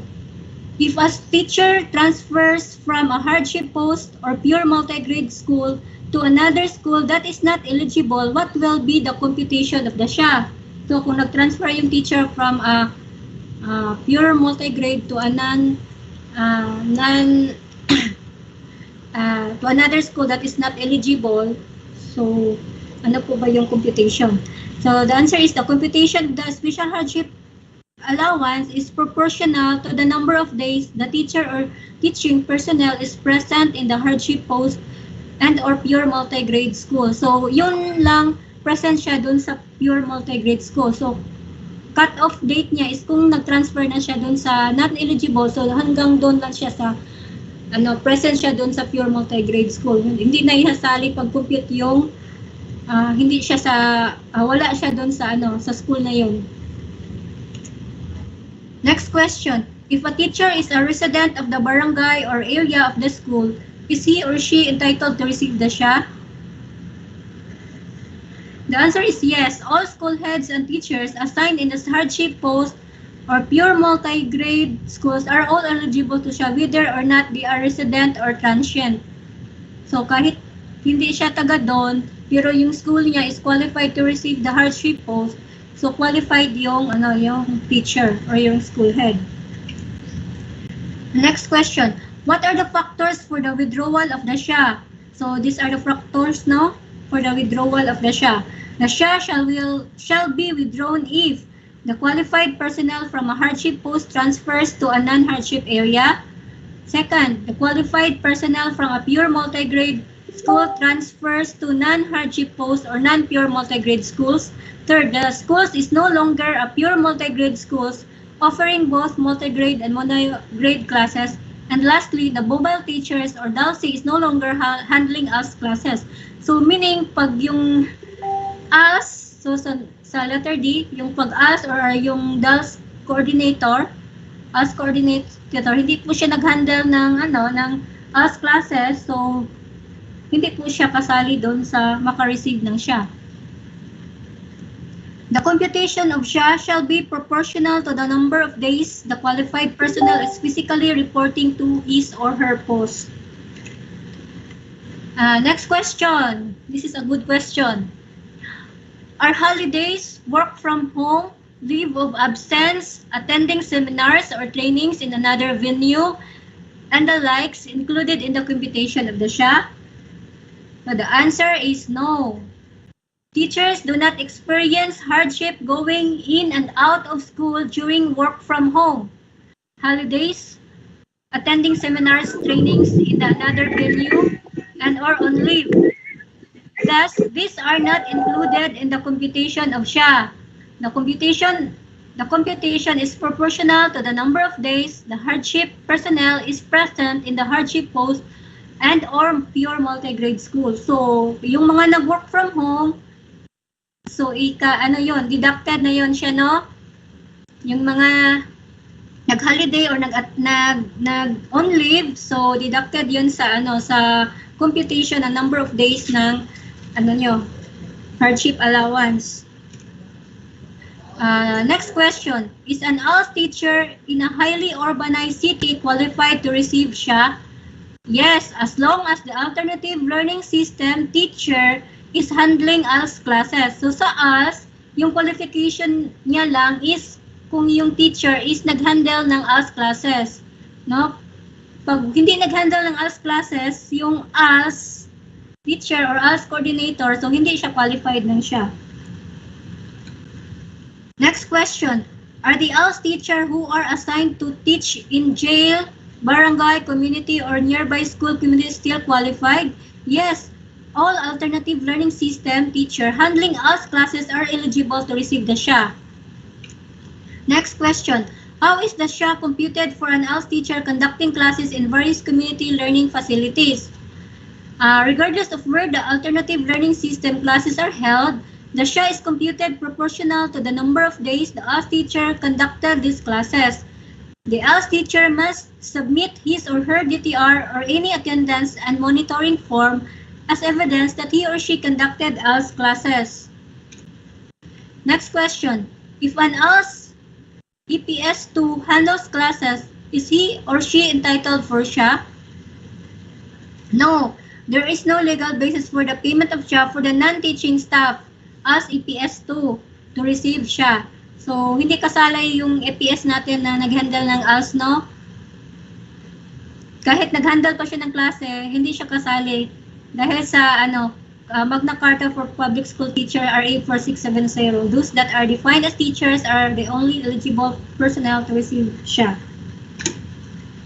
I guess that's the end of my presentation, no? So those are the frequent questions raised to the central office and the answer of the central office. I hope the question and answer gives you more idea, no? The do's and don'ts in receiving the Shah. Guess that's all. Okay, thank you very much. Our Budget Officer 3, Ma'am Emily Espadayag. Okay, do you have any more questions?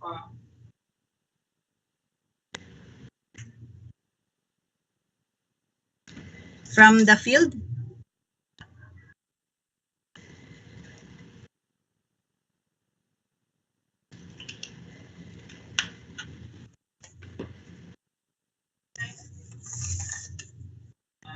There is none, na? Nay.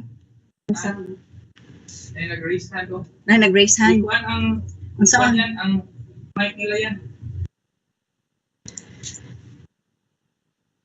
Ikaw na mag-on, Ma'am Dayan? Sige. Kuan lang, raise hand lang sa ilang po siya. Please opinion. Sige. Okay, Ma'am Fes Openia, do you have questions? Sige. Because you are raising your hand. Picture 1, sir. Nakauna yung mic. Ma'am Fe, kindly on your microphone. Yeah. Makita din mo, sir? Kasi nag-raise.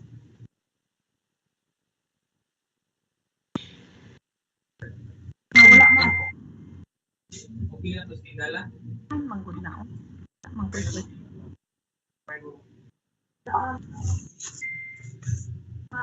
Ma'am, no question. Ma'am, mute manggod mo. Hello, Ma'am Fe.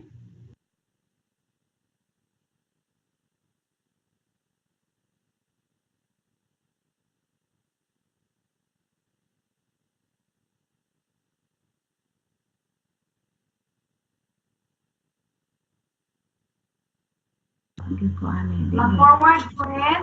Objector. Okay. Ma'am Fe, go ahead.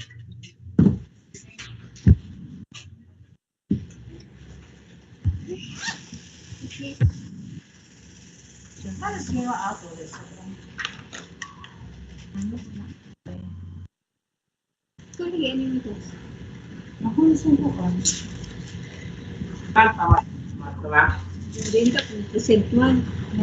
Hindi ka nag-attend man ko sa central office. Daghan ng Okay, ma'am. You can now raise your question.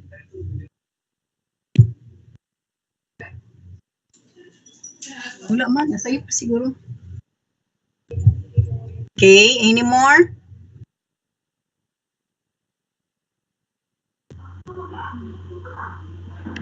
Ako'y December, wala res.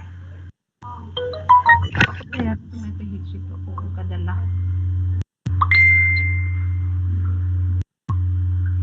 Manggugun ang raise akong hands. Ma'am Inday, napakay pahabol, ma'am, or shall we end this orientation na? Wala na, Fem. Sige. So, I would like to share again this thought from Confucius. When it obvious, when it is obvious that the goals cannot be reached, don't adjust the goals, adjust the action steps. That is from Confucius. Okay, since there are no more questions, this is FEMA POY signing off. Bye-bye.